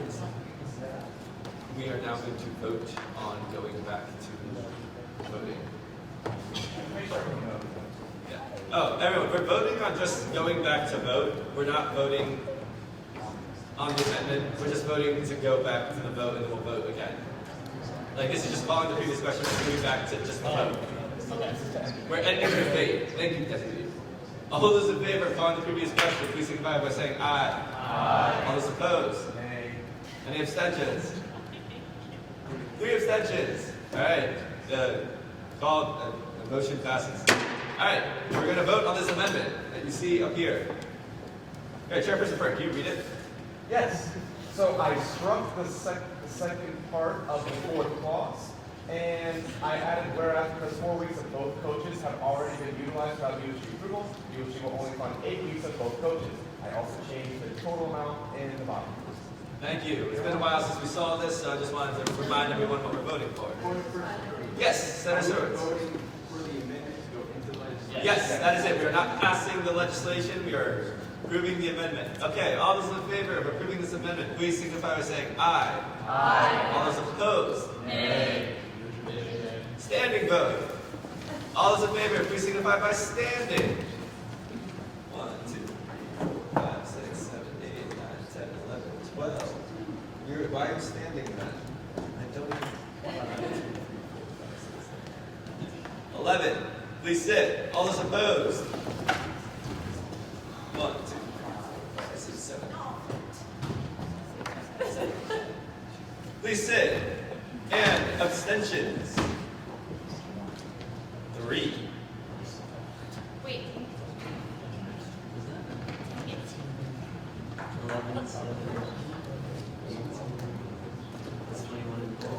All voting members, can you please stand? If you are a voting member of Senate, please stand. 1, 2, 3, 4, 5, 6, 7, 8, 19, 20, 21. All right, you may all sit. And the motion clearly, the amendment passes.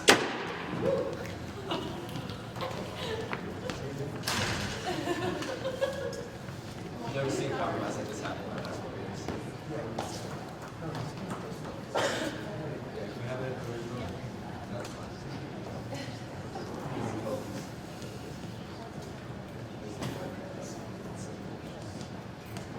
All right, we are now moving back into debate in regarding the legislation as a whole.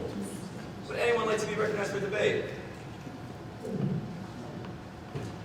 No.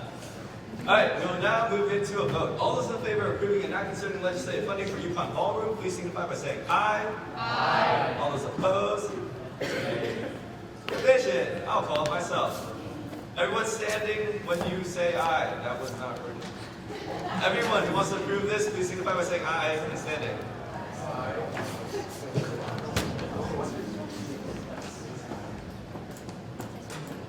14. You may sit. All those opposed, stand, please. 1, 2, 3, 4. You may sit. And 5. Sorry, Mary. And abstention, stand, please. 2. Yes. And the act is approved. For 28 people. Alright, now that we are done with that, we're now moving to an act concerning legislative funding for Alpha Epsilon Pi. No.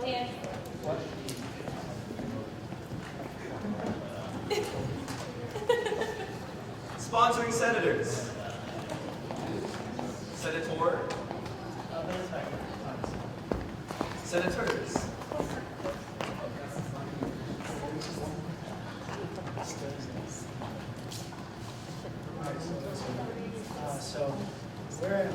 So an act concerning legislative funding for Alpha Epsilon Pi Conclave.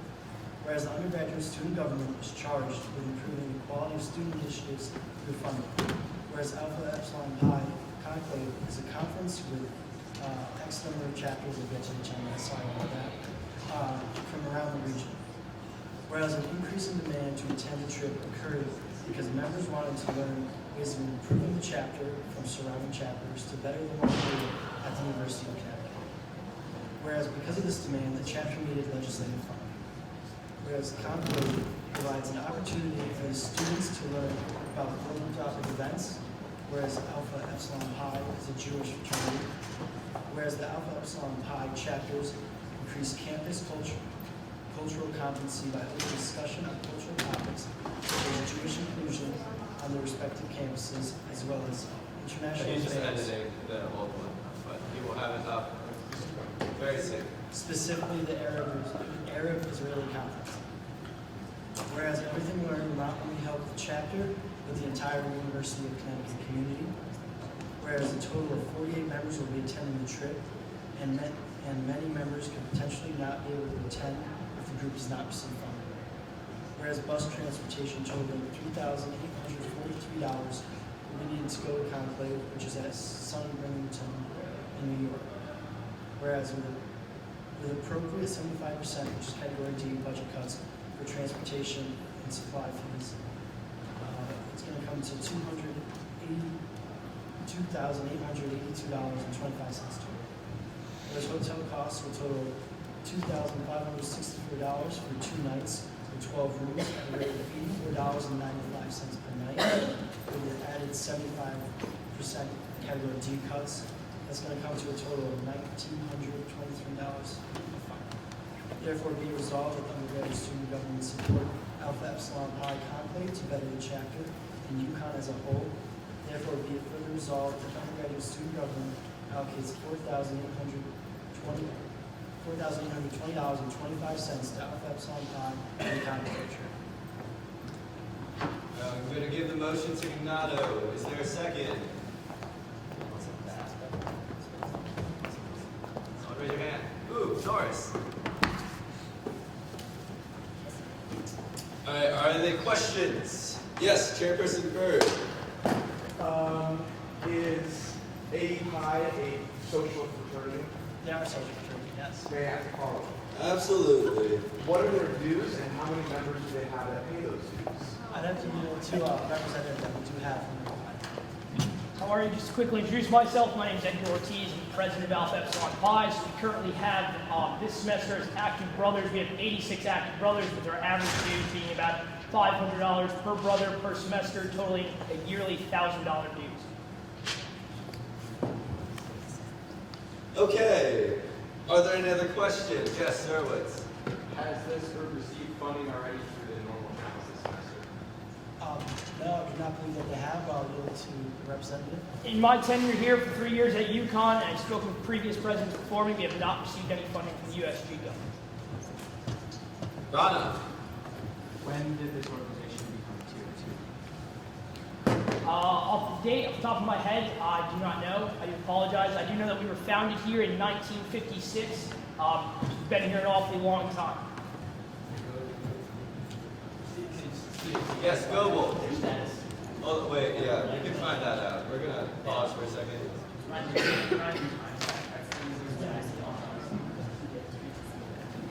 And we'll continue. Goebel.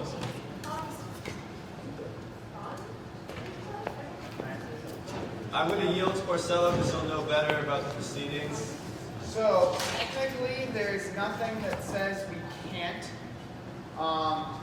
but we've only done it once for one group. The time that that one group last year applied, I actually denied them, and then they were upheld on appeal. That's the only time a group's ever asked. It was you don't need to know. It was a social fraternity. So other than that, no, we haven't done it. There's nothing that says we can't. As a Senate, you can consider how much is in their bank account. That's fair game. That's something the Senate can consider. And it's technically something that's fair game for funding board to consider too. So they do have large dues, and it's allowed to weigh into your decision. Absolutely. Okay, do you know how much of your dues go to like nationals and things like that? Yes, ma'am. So we pay $155 per active brother in the chapter. This semester we paid for 86 brothers, total about $13,250 towards nationals. That predominantly goes towards insurance. Okay, and then like other fees, like what do you have basically like left over after you've paid all of your bills and paid to nationals? Sure. So we have an annual fixed cost of about $37,000. Now, the reason, so first off, I'd like to say that the reason we're applying for this funding, more particularly on Section 4 of this bill, is because of the increase in demand we have for people attending on this trip. Now, for future reference, I would 100% project in our budget to actually account for this money, right? And in future reference, I really never have to come to USG opposed for no more than a 25% subsidy percent. However, we first off have never had never had this many actives be wanting to actually attend a conclave like this. That's one of the big things about it. In the future reference, if I wanted to go to a conclave, I would definitely 100% attend and get alumni funding. The big issue was that I was elected November 30th. I then took office. I had a lame duck period for about 7 days, so it was December 7th. That's when I did all of our budgeting. I didn't find out about conclave until about January 19th. So I had already done up our budgets for the spring semester and did not account for conclave within those budgets to provide a subsidy for our brothers, because in the event that we do not get any USG funding, it will total $145 per brother to attend. Absolutely. How do you guys go about nominating people to go to this conference? So this year, the way that we wanted to do it, first off, I required all of my executive board to go, so there are 11 of us in total. So we have 11 executive board members. Along with that, we have about 6 or so other leadership positions. We call them chair positions, right? So one of them would be our Jewish identity chair, our civic engagement chair, our philanthropy chair, just to name a few. So that puts us at around 17 or 18 guys interested in attending. From there, I required the most recent pledge class, the Alpha Pi pledge class of 24 individuals, to all attend. They recently became initiated. They know UConn AEPi. They don't know Nationals AEPi. One of the nice things about this conclave that's in the itinerary, they do a variety of first-year initiate events as far as how to go about recruitment, how to go about taking on future leadership positions within the fraternity. So I definitely thought it was vital to have these 24 of you guys come and join us. So that brings us to about 38 or so individuals, right? 48 people going to this event. That's about 10 or so left over. Some of these gentlemen are seniors who have held executive board positions in the past, just never experienced our national organization. So they decided to go. There's a couple of handfuls of sophomores in there as well that just wanted to, again, go attend these conferences, see some of the, if I want to be an aspiring leader within the fraternity. So that's how we kind of went about and got that number of 48. I'm going to have someone else speak, but you can always raise your hand again and we'll come back to you. We also found out they are indeed a Tier 2 organization. Lanza. Can I address them directly? You can ask. Yes.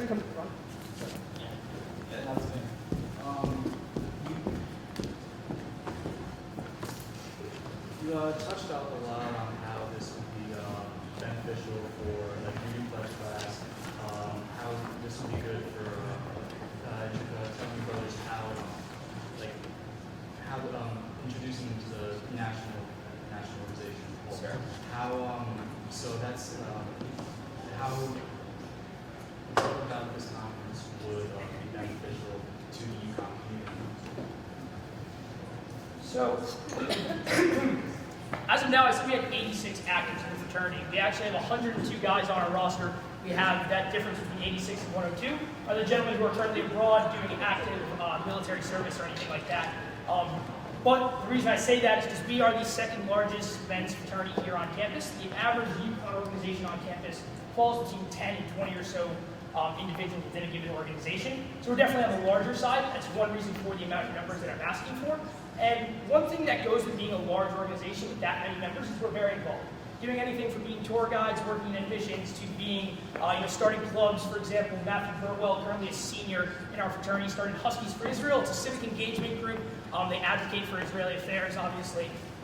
So bringing this many people, 48 individuals who are already, getting involved and becoming a part of the UConn community, bringing them to this conclave and teaching the leadership skills that they do need, they're going to come back here and learn how to better run organizations or better get involved within organizations or clubs that they're a part of on campus. So I think it's really down to trickle-down effect as far as how we help further UConn organizations on campus.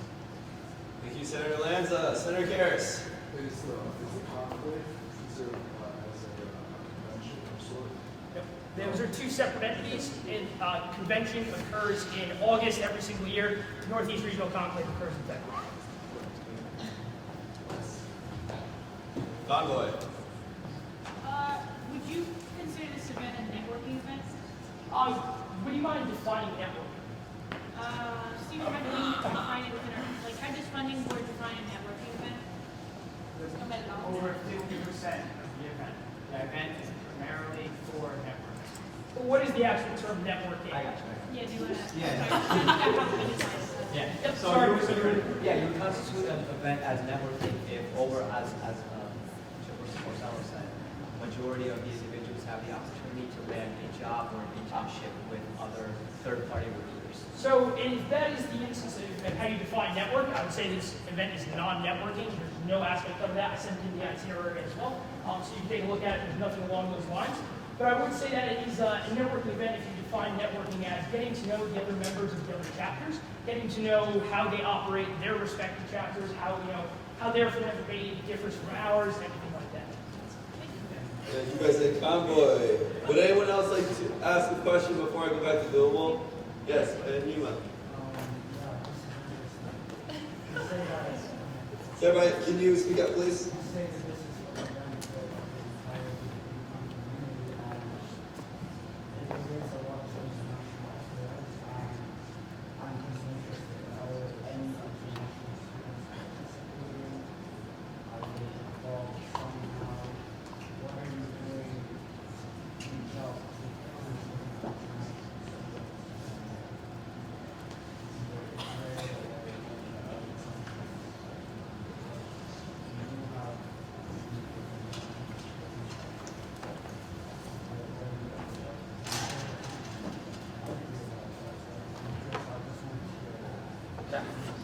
No, it's a very fair question. Yeah, go ahead. So, first off, unfortunately, we cannot extend an invite to anyone who's not a part of the fraternity. That's just how our nationals wants it. If I could bring in the international students to come with us and see these civic engagement conferences that typically have to do with the Arab Middle Eastern conflict, you know, in theory would. However, what I can say as far as providing opportunity for, you know, international talk or international students, we do have brothers in our fraternity who are from Israel, their parents are from Israel. We also have a couple members that are from South America as well, all over parts of, you know, it's international, but all over the United States. So it's really not too much that we can do with the international community in that regard. But one thing I can say is that, like I said, we do have Huskies for Israel. You know, like I said, it was started by an Alpha Epsilon Pi brother, and the majority of members within that club are actually in AEPi as well. And that's kind of where we touch upon the international issues.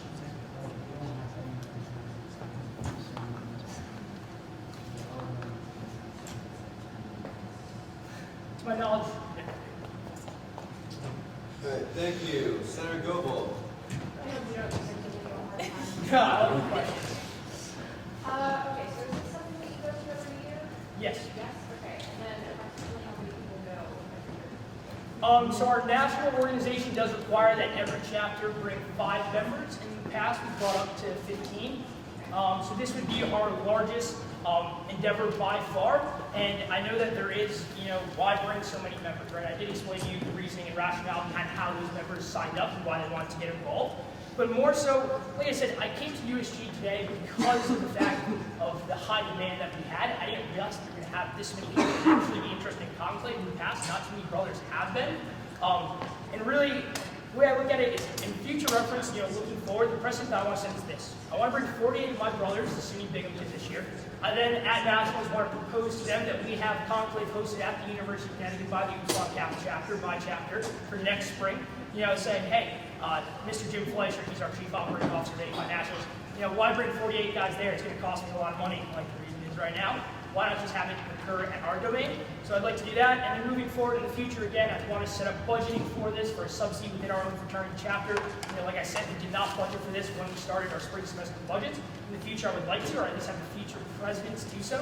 And you know, maybe if I could come to USG, if our relationship works well, I know funding of Greek organizations in the past has been minimal to non-existent. Then I would ask for, you know, a smaller subsidy to go on top of the subsidy that we would provide for our fellows. Is there a reason that you're requiring a class versus like you haven't done it in the past, basically? No, we have not. And the reason that I wanted to do so is because one of the most important parts about a fraternity is making sure that guys don't go inactive, right? When you're a freshman, you get initiated, you jump right into it. You know, you're just that eager freshman that you are. By the time a lot of the time seniors come around, they're ready to check out. You know, they've done their time, they've earned their time in the fraternity. Part of what I want to do, because I've noticed this trend, the seniors, we have seniors going on conclave, which is interesting, because you know, normally you'd think they would check out. But the seniors that are going this year have been previous risk managers, previous treasurers, and previous Point of pledge order, masters is as this well. within the scope of the legislation? I mean, it's a question, he's answering it. I believe that her question is relevant, so yes, I believe so.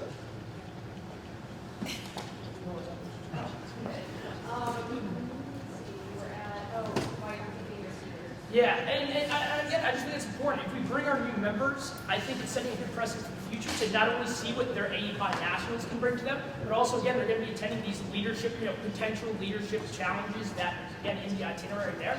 So they'll be, you know, in the future more enticed to actually take on leadership roles, and then just connecting that thought with why seniors are coming, why it's important. The fact that I have seniors coming, there's probably direct correlation with the fact that they've held executive board positions in the past, or at least the important chairman positions. Are you bringing full fall spring? We are not allowed to bring our spring pledge class because they are still associates or potential new members. Are there any questions? Yes, Senator Surwitz. Certain members are required to go. So what would you say to those members if they said they didn't want to go? It's not that they're required to necessarily go. I said I would really prefer it as your president and as a member of my executive cabinet that you attend for this. I know that, you know, it's taking away a weekend at UConn for you. I understand that. But please, let's make our nationals happy. Let's go get a little bit more educated. Learn about how we can run our chapter in a more efficient and more effective manner. We'll come back and we'll have a good. So that doesn't answer the question though. Yep. If they don't, if they wouldn't attend, what would happen to their status in the organization? Within the set. You know, unfortunately, I have no constitutional willpower, nor would I ever pursue the fact saying, you know, you can't attend. But I did, again, ask the 24 fall pledge classes, as well as my executive board, were the only guys that I said are required to go by your definition, and I would say not required, highly preferred. There's no punishment if they don't go. You can't do anything. Alright, we're going to speed it up, so keep your questions short. Chairperson Bird, have you spoken yet? Yes. For this question, for these questions? Alright, yes. Alright, well, Chairperson Bird, it's up to you, man. You must speak the talk. How much cash on hand does Currently, our bank account right now? Yes. We collect dues on a monthly basis, so the first month you're required to pay 30%, 20%, 15%, 15%, 10%. So you have And the amount, what do we have in our account right now? I believe is around $7,000 or $9,000. Alright, thank you, Chairperson Bird. Between that interval, I'm very confident. Senator Bayanima. Senator, please speak up, please. I like this event, but I just want to know how you're going to help the entire University of Connecticut community. I'm not just the judge, but how, because this has to do with international business, and I just want to know how you're going to promote what my friends and kind of allow other students to have more experience. I mean, it's here, right? No, very, very. Wait, hold on. Senator Bayanima, you asked that question before, and he did ask it and did answering with Huskies for Israel and how that would enhance. And unless you're going to offer any additional information that you have not yet said, I'm going to have to ask that we continue. Just one sentence I would say is, our guys are involved in a variety of other organizations on campus aside from just Huskies for Israel. The majority of the presidents of my fraternity have never attended a leadership conference like this that are focused on developing leadership skills within an individual. Them doing that and then coming back here with whatever organizations they join aside from Alpha Epsilon Pi, those skills will be proud utilized. All right, thank you, Edgar. Are there any other questions? All right, seeing none, we'll move into debate. Yes. Oh, do you have a question? Yeah, wait, question or debate?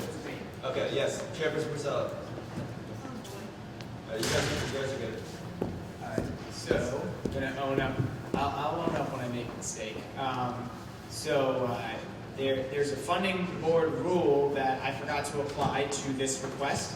And for those of you from last year, you'll remember this one. If it's a category E request, which this is, or a category D in which direct participation is not required, funding board policies dictate we cut to 16 members. So I can't motion to make an amendment, but I would like to yield to Senator Goldberg. Yeah, as long as I recognize the bill, yeah. Yes. Okay, so let's see. We're gonna amend, starting at bus cost. Yeah. We're going to 960 is what we want to allow for the bus. So, okay, whereas bus transportation relating to, instead of 3813, it's going to be 960. What we need is to go to conclave, Wait. Point of privilege, the bus is a one-step cost, that's not per student, that shouldn't be changed. The only way to do it is to cut it. Yeah. The bus? Like, we Right, give like them a 960. Not if it's a flat cost. But it's a flat cost of the bus, it shouldn't be cut based on participation rates, they're not paying per person. I'm going to yield to Porcella. You think it should fly? In my opinion, if we had been reviewing this request thoroughly, like we should have, if we had really gotten all the information ahead of time early, yes, 16 people, that means you wouldn't buy a 48-person bus for 16 people. So we should prorate it to 16 people. All right. You can disagree with me, but that's just. Senator Goldberg, I'm going to allow you to use your discretion to put up a number because this is your motion. Yeah. And if I can just explain the 960, I need 48, or the total cost of the bus divided by 48 and multiply that number by 16. All right. Thank you. All right, continue. Okay, I'm going to stick with 960. All right. That's fine. Okay. Let's see. No, because we've done this before. We've never prohibited. Hotel costs. Can we amend that to be 509.7 or 509 and then 7 cents? Yeah. And then we're going to total that to $1,469.70. You should read that. The 960 is 75%. So. Go, can you please repeat the final? 1,469.70.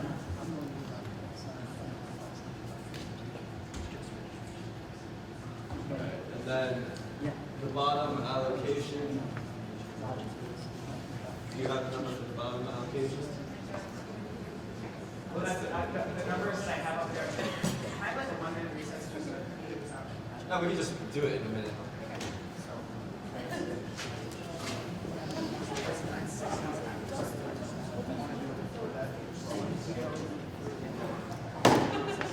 Yeah, but I mean, she wants that.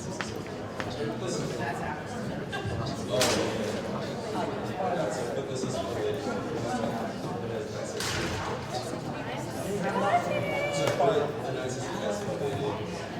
Point of order, we did not call recess. Yeah, guys, is anyone leaving the room? No. Okay. You can be at ease. Yeah, you can be at ease, but That means we can talk. yes, you can talk, but please keep it at a reasonable level. All right, 17. 6.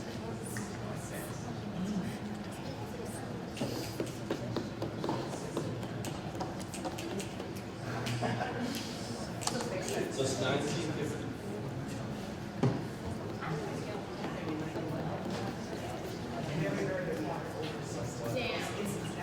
And then the total is 19. Why don't you guys why is nobody over there? Yes, 19. No. Okay. How's the wedding? Oh my God, if I were more days, I would have to do it. I didn't think right off. Really old about my life. No, it's 6. It's 6, 7, 6.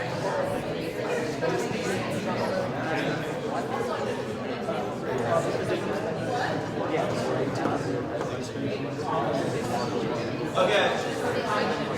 All right, guys.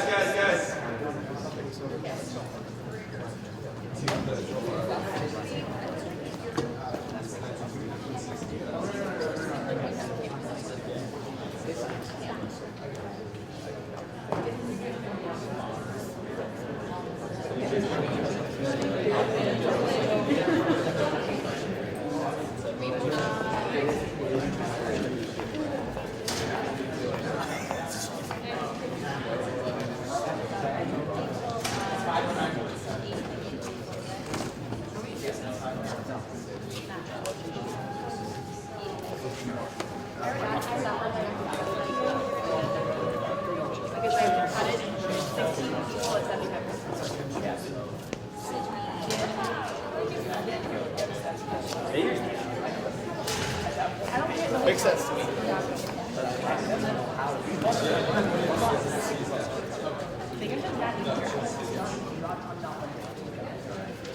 All right, guys, back to your seats, please.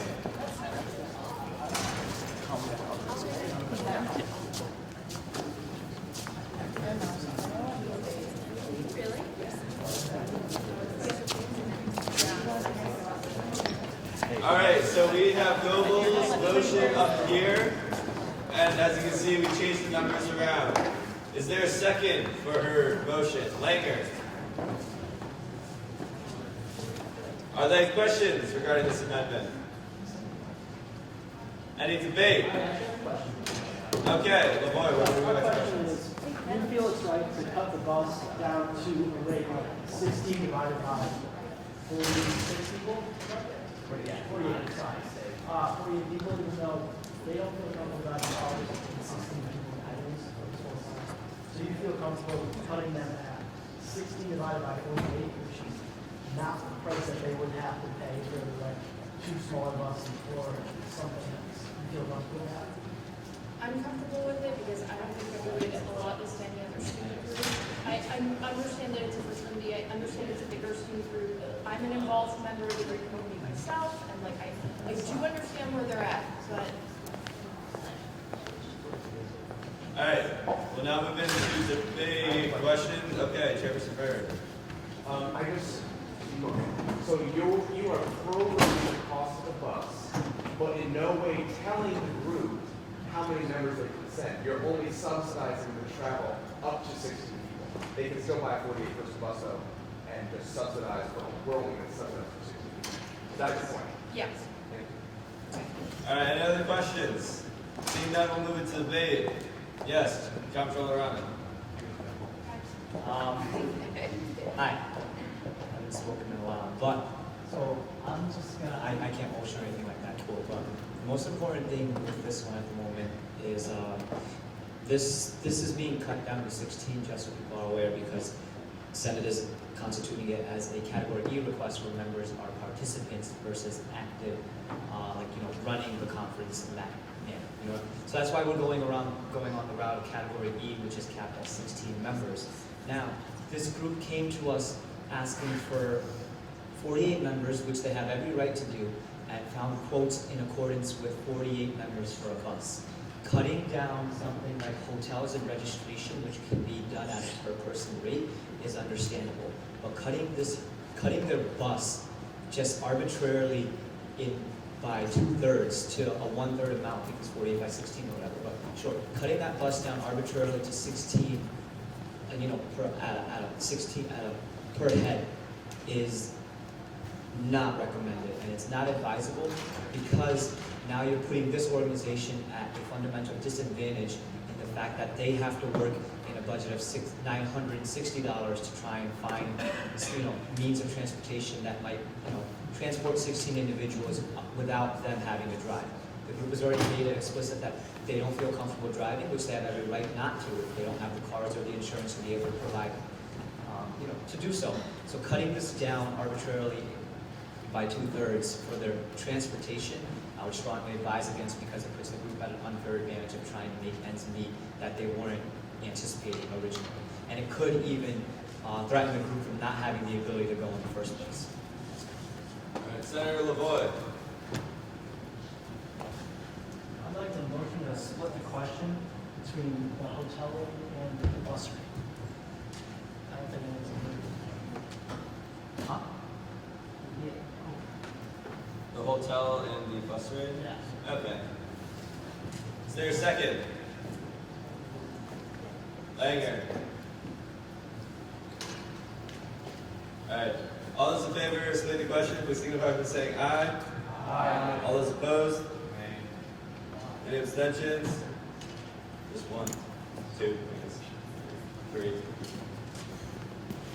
And the motion clearly passes. All right, so we're going to start off with the hotels. Would anyone like to debate the hotels? All right, there are questions about the hotels. Any debate?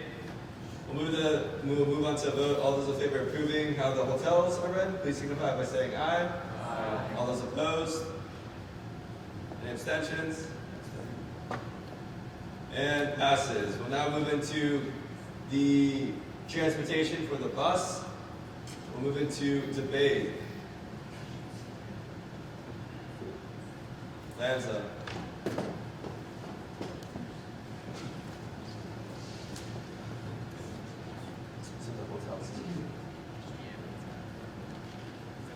I'd just like to point out that the reason why the bus is requested is really because of the liability of having something like 15 cars driving all the way to Binghamton.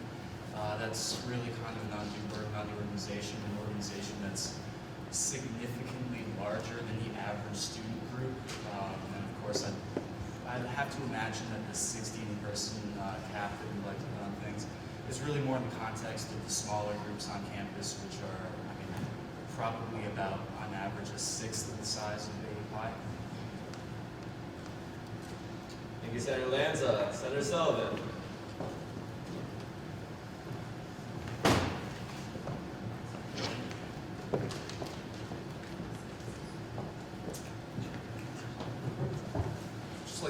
out that if we vote for this amendment and cut the transportation costs, the whole point of this trip, like for AEPi trying to get funding from us, is gone. It's the nail in the coffin for this because they have cash on hand, yes, but they have a budget. And for extenuating circumstances, they did not budget for this event, for this amount of people. So if this bus is cut, they cannot go. I'd like to point that out. So when you're voting for this, please consider what you're doing. It's the nail in the coffin for this conclave, and I really consider you vote against this amendment. All right, Chairperson Priscilla. So I try not to normally get like too worked up over legislative funding, but some of the logic being used right now I just don't totally understand. Because people are saying, well, if we don't do this, then they won't be able to go. But that's just kind of dangerous logic in my opinion, because if, well, we cut the hotels, and maybe that was the difference. And like, what if they had said, oh, if you cut the hotels, we won't be able to go? Would we not have cut the hotels just then? Because we just did, like, unanimously. And I understand, like, this is a big cut, but it's within the funding policies. It's very clear. It says it's funding for 16 people. We wouldn't purchase a 48-person bus for 16 people. That just doesn't make sense. I would also argue that the 16-person cap was only for smaller organizations. I don't really think that makes sense because then they wouldn't need a cap if they were smaller. The cap is for larger organizations. So organizations don't like completely use the whole, as much money, as AEPi is asking for 48 people to go to a conference. That's why we added the cap. It used to be 8, and then we moved it to 16 so that more people would be able to enjoy events like this. So that's just my opinion. I thought this was kind of fair, but. Point of information Yes. about that. We came off that number 2 based on averages of what all student groups request, correct? Yeah. All right. Chairperson Conrad. Senate wanted me to recognize anyone despite the comment in the podium. Yeah. Okay. So if anyone has a problem with me being clothing like this, I had an accounting exam right before this. She also has an excused absence as well, so. I didn't know I was going to make it back in time to debate this, otherwise I would have come and said address. So one thing I'd like everyone to keep in mind is that regardless of what this organization's name is or how they're represented on campus, just in public opinion, we should not be discriminating against any of these groups. This is a group that was not able to budget because they didn't budget for this request because they didn't know that they were going to have this demand. So obviously we can't really fund all 48 people in hotels. Fine, you did 16, great. But at the same time, you also have to respect that this organization does not feel comfortable driving 16 members up to Binghamton. That's something that all other groups, if they weren't in group life, would be giving consideration for, and we would work with them to figure out an alternative. Maybe it's not a Greyhound bus, we can figure out something else. But at this point, who are you to say how they're gonna get there? Why are you telling them they have to do something they're not comfortable with? And it's a little disappointing that we are asking so many questions, the same types of questions, asking what other, how their members are involved in other things on campus. That's not a factor in this decision at all. So it's not something that should be considered. They weren't able to budget for this.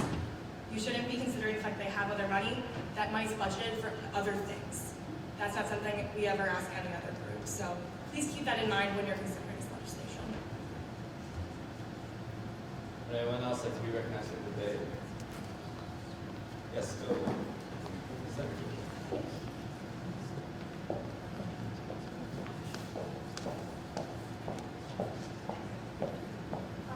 I just want to emphasize that this isn't like an attack on group life or it's not an attack on AEPi. I like them just fine, so good for you guys. And like, I think that this is a great thing to go to. I really do. I just don't think that we should be funding them in a way that we wouldn't fund any other student group. So, this is my personal opinion. Thank you, Senator Goebel. Yes, Senator Murray. Point of information for the representative.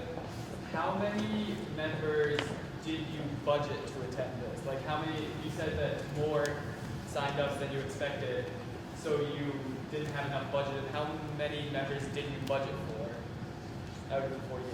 It's a separate expense not included within dues. You pay to go. We pay our registration fee all our own, separate of the dues.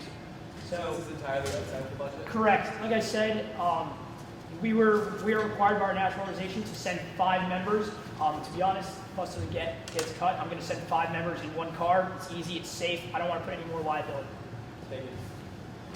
Chairperson Porcella.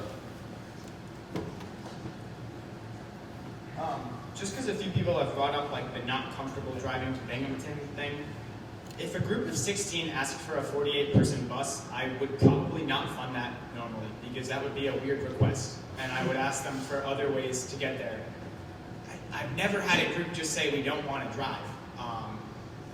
I've been doing this for a little bit of time now, and it really hasn't happened. For like a reasonable driving distance, groups generally drive. Yes, Comptroller Rana.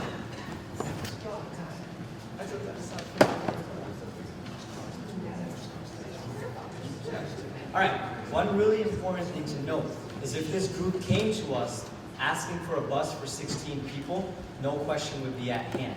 This group came under the impression that they were going to get 48, or they came under that impression. If my group came with 16 people here right now for our competition this weekend, and you guys decided that, no, you can't fly, so find your own way there now, so you're going to have to drive. I didn't find quotes for that. Am I held liable for that? We're holding an organization liable for a decision we're going to make at this very moment.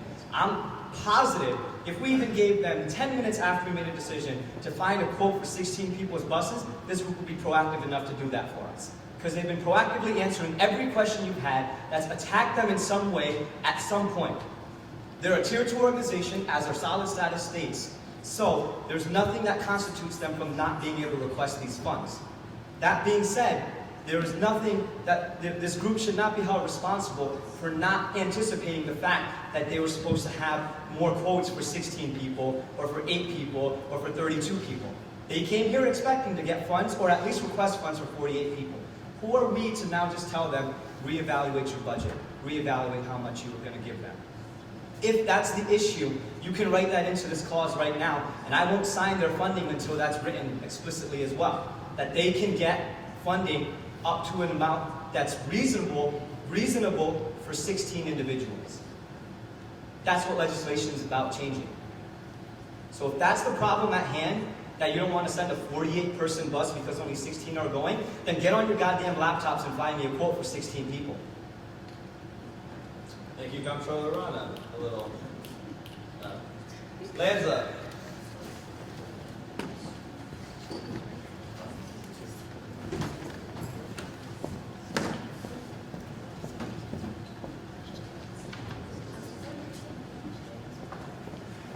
First thing I'd like to do is ask why, if we cut the funding, you're only going to send one car for 5 people, not 16. First off, again, I'd have to find a quote. I just don't think we have reasonable time to find a quote, to find a small bus or something like that to send.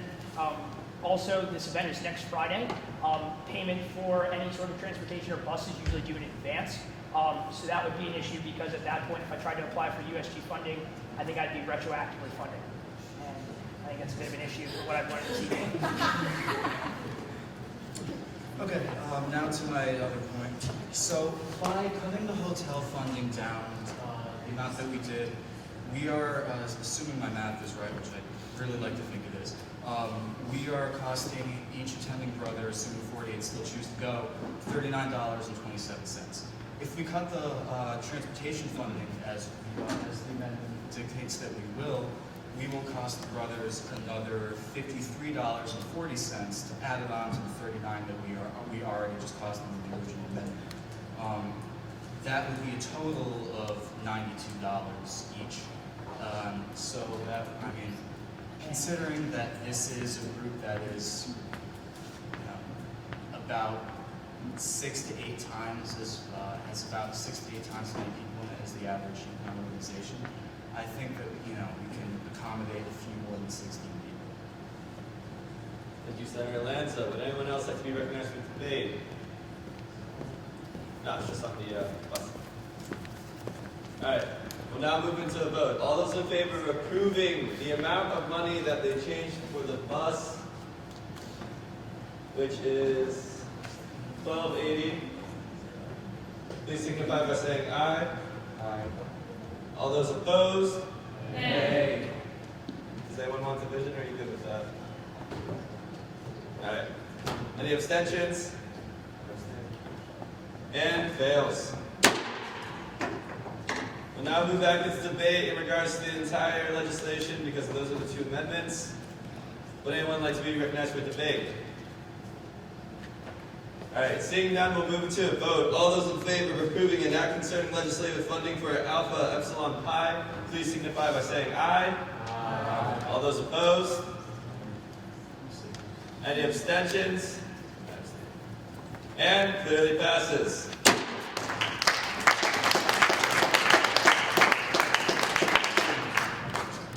All right, we'll now move into an act concerning legislative funding for the Iranian Student Association, sponsoring senators, authors. Where's sponsored? Why did she email me? Oh, she told you. She didn't tell you in advance. All right, well, we need sponsoring senators then if you guys want to see this on the floor. So, okay, Sandra. I will read it and explain it. An act concerning legislative funding, no. Iranian student. No. Right below it.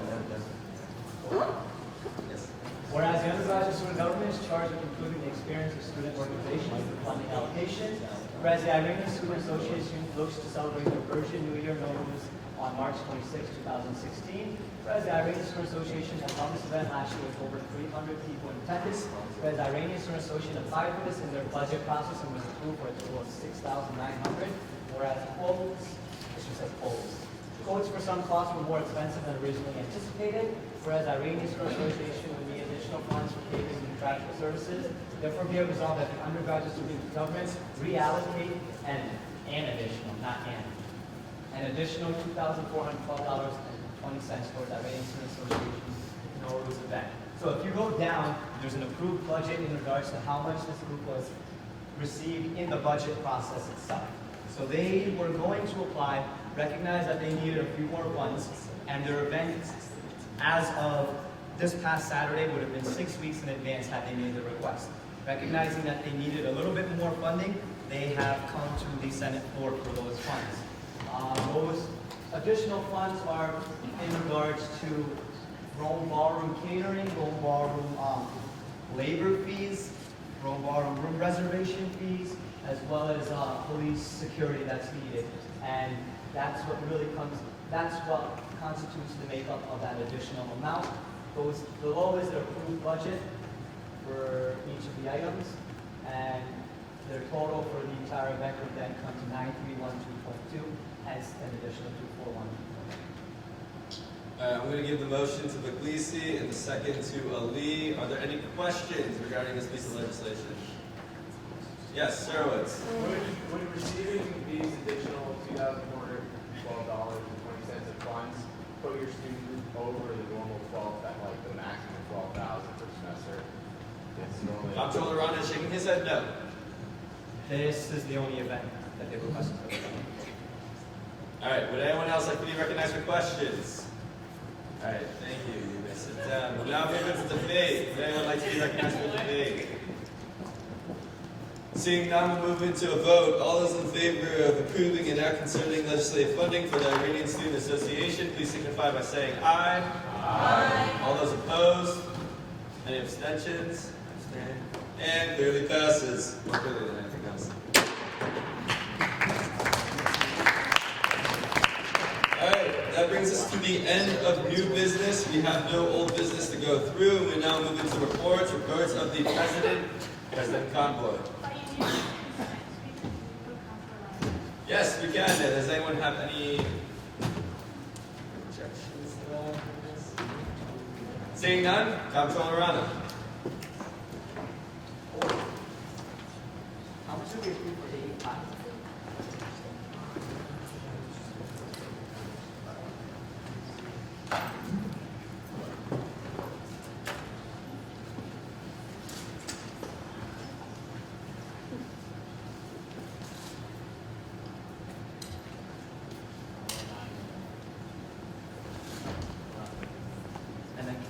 represent doing that?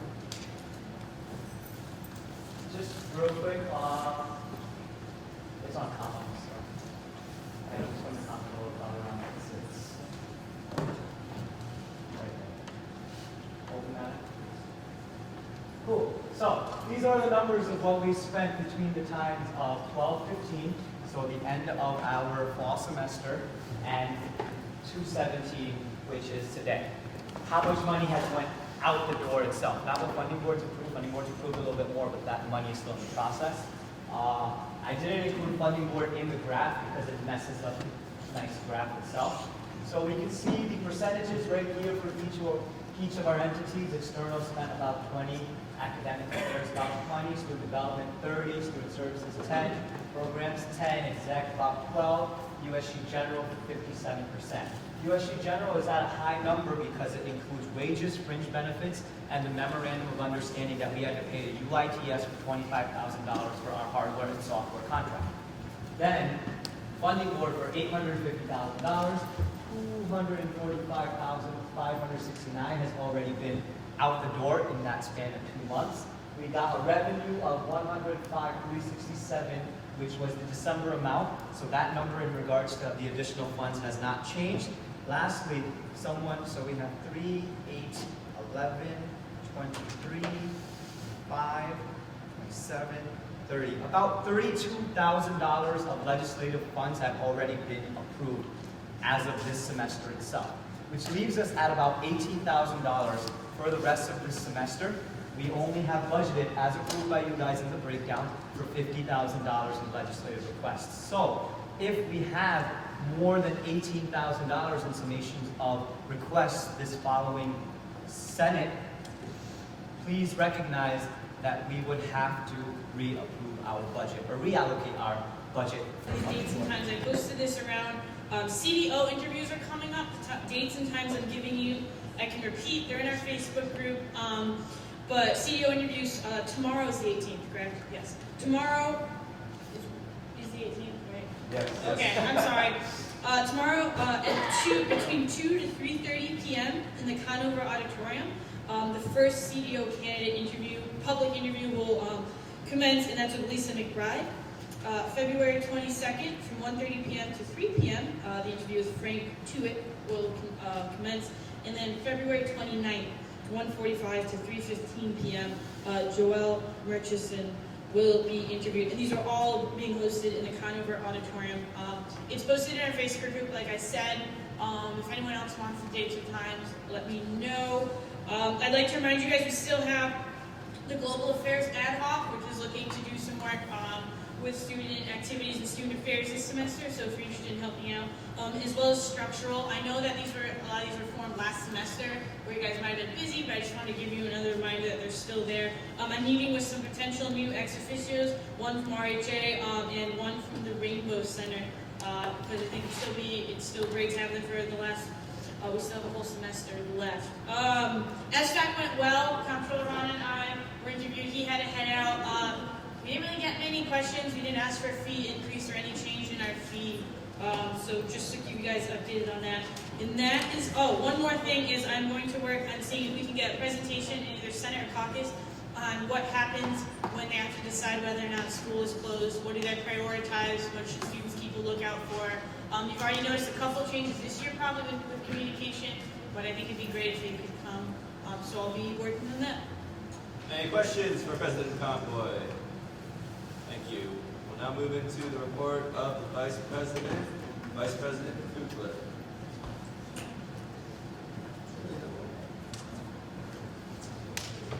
Okay, so for U21, we have a great working group that's done a great job. Thanks to everybody who is coming to our meetings as part of that group. They're putting in a lot of good work. So that group is helping with preparations and will help with the event. Tomorrow you will all get an email about applying to be a delegate to the event. So if you're interested in sitting in on the meeting and being the delegate for UConn, who represents UConn in the meeting, be sure to send in a letter of intent for that. And just for anyone who's in that working group, make sure you're updating that infographic by tonight. If you're graduating this semester, please email Chief of Staff Alechikhan so she can get everything in order for sashes and commendations. And then the last thing is guard dogs.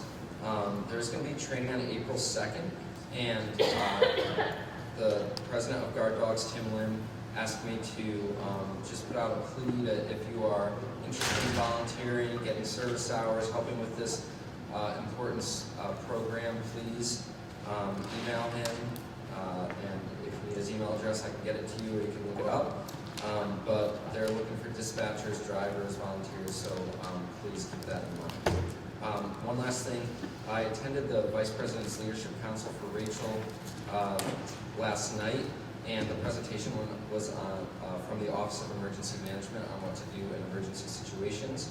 If anybody has any questions on that, let me know how you can get information.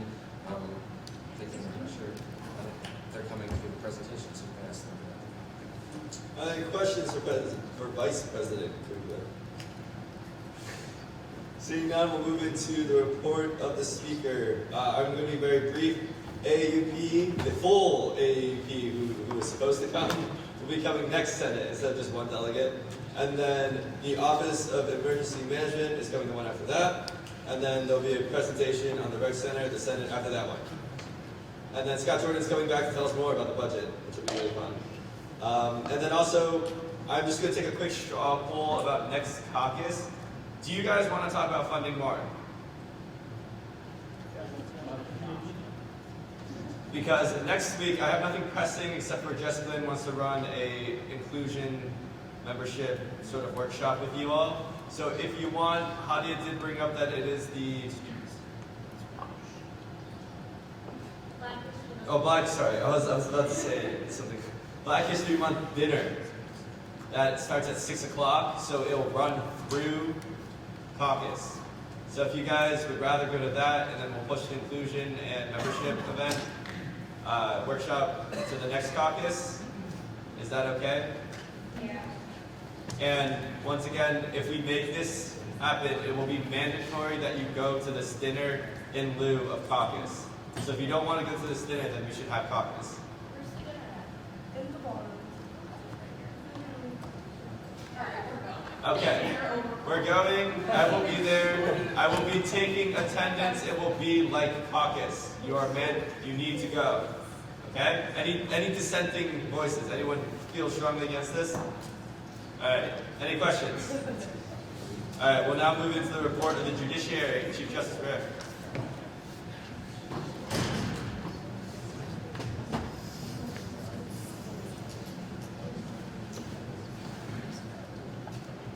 Hi, everybody. So you may Guys, order, please. We're not done yet. You may have seen me in the office this past week. I've been working on election packets and compiling my list of all the candidates, and I'm glad to say we have nearly 40 people running for seats this election. So great job, everybody. Definitely keeping retention high. Something has come to my attention, and I've prepared a little statement that I can read to you all, if that's all right with all of you. It has come to the attention of the court that several members of the undergraduate student government have voiced concern over the appointment of a sixth justice. While we understand this concern, we must reiterate that the judicial branch played no part in this extra appointment. In addition, it was you, the Senate, who confirmed these appointments. Furthermore, while it is the responsibility of the court to protect and uphold the rules, bylaws, and procedures of the undergraduate student government documents, the lack of thorough understanding of the appointments themselves is not the responsibility of the judiciary. Simply because you were elected to your seat does not require you to blindly vote yes when questions such as these do arise. So where can we go from here? When questions of great magnitude arise, I find it best to compile a list of pros and cons. That being said, let's ask ourselves a few questions. What would we gain by removing the sixth justice? Which justice would the Senate go about removing? How would we remove the sixth justice, considering in the case of impeachment, cases are sent to judiciary? Instead of focusing on the issues of concern we have already created, how can we go about ensuring Senate's full attention and dedication to the Constitution in the future? Ultimately, because of the rising concern, we urge the Senate to act in the best interest of the undergraduate student government and in the best interest of all of its members. However this body chooses to act now or in the future, it is with great emphasis that we strongly advise all of you to consider the rules of the game before you start playing. Thank you. Are there any questions for Chief Justice Ritt?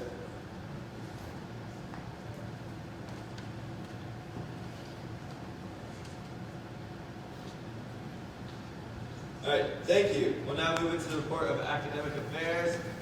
Chairperson Gopal.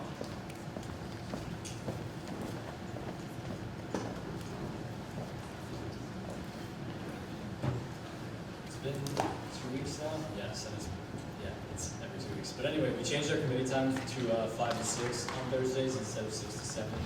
If that opens it up to anyone, please come through. We got some empty seats. We're doing great things. Let's see, what are we working on next week?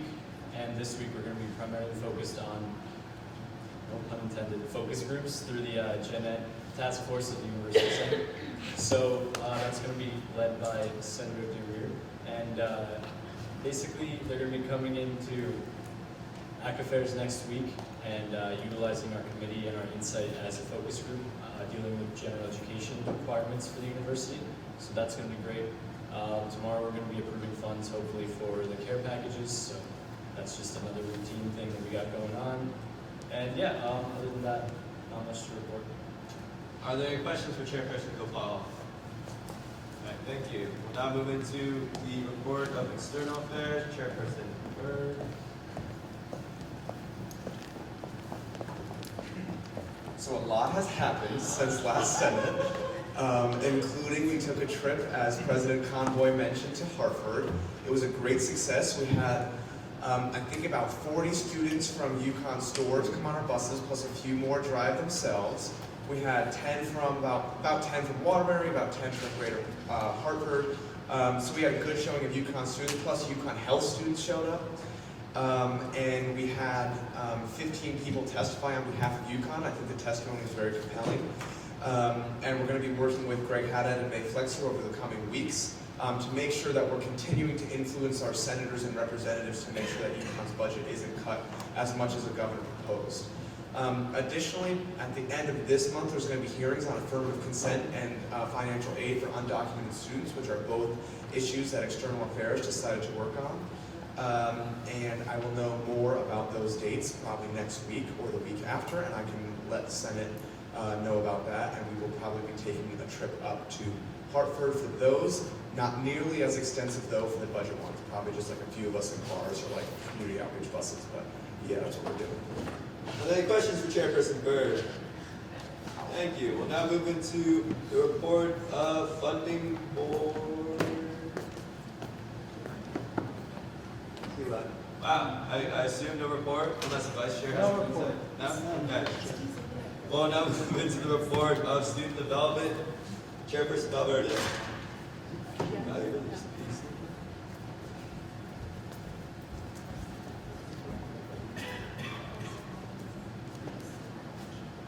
Hi everyone. So I'm sorry I'm not in Senate dress. I came back from managerial accounting exam that's lately.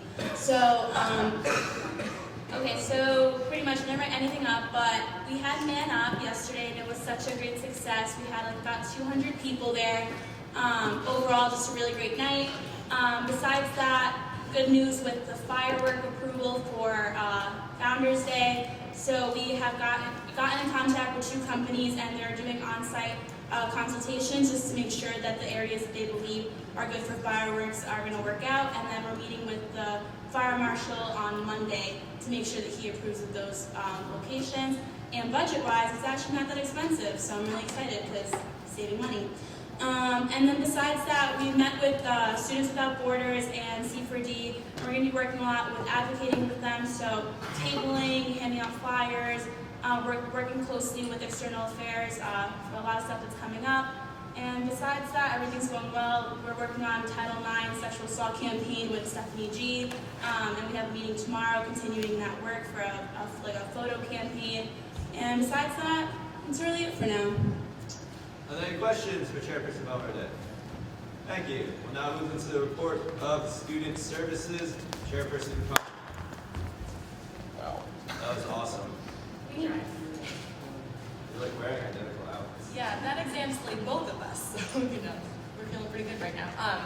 So student services right now, we are currently working with Spring Weekend to get our funding set for for Student Appreciation Day during Spring Weekend. So as soon as we can work together with SUAG and Spring Weekend to get our numbers all set, we can start planning our budget for our different giveaways for Spring Weekend. We've already made contact with all the different administration, or like different services and administrative groups on campus that we're going to invite to participate in the event. Hopefully the next week we'll have yeses from all of them, but we'll see.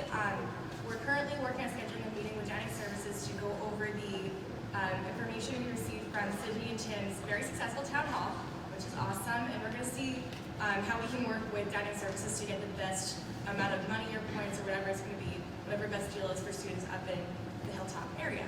And we're also going to be meeting with Student Health Services on Friday, so hopefully we can make sure that the Save Nurse bill is applied and everything's going correctly here in stores. We also have a representative serving on the Graduate Student Senate ad hoc committee for student health insurance, and that's going to be Hamza, who is just a committee member for student services. So he's going to be working with them to try to make sure that we can negotiate a good health plan for both undergrad and grad students. That's it for now. Thank you, Chairperson Conrad. Is there any questions?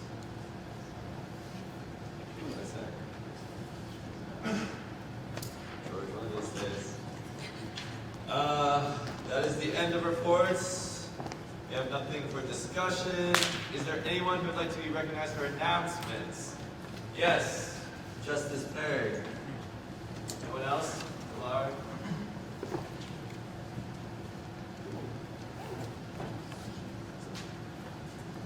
Just to follow up on the issue of the judiciary, I encourage anyone who has questions or concerns about that, bring them up with me or Tyler or any one of the members of the judiciary. If there's a great enough interest or issue with having a sixth member, then it's something that we should address in some kind of caucus or special senate or next senate or whatever. So I encourage, if any of you have issues, find other people and collaborate on a solution that you think is appropriate or reasonable. Justice Perry. Senator Villar.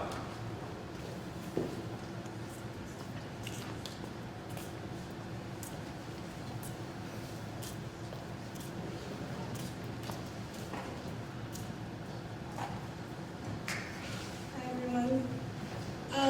So next week, February 23rd, BurLag is hosting Afro-Latinx Week, and just to define Afro-Latinx, it is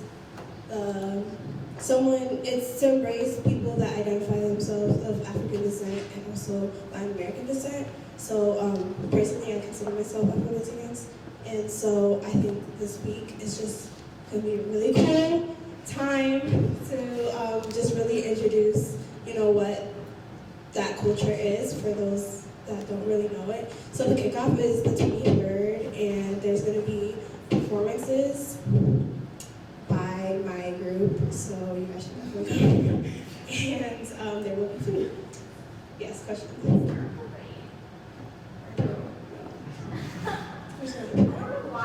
Last year, whenever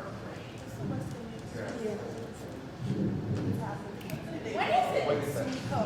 Doesn't it happen? I don't know whether there was snow on the ground. There definitely was snow. All right. So, anything else? No, thanks. Would anyone like to be recognized for announcements? I think everyone did a great job tonight. I know it was long, but you stuck through it. Thank you so much. Look out for an email about copies. We are adjourned at 10 p.m. on the dot.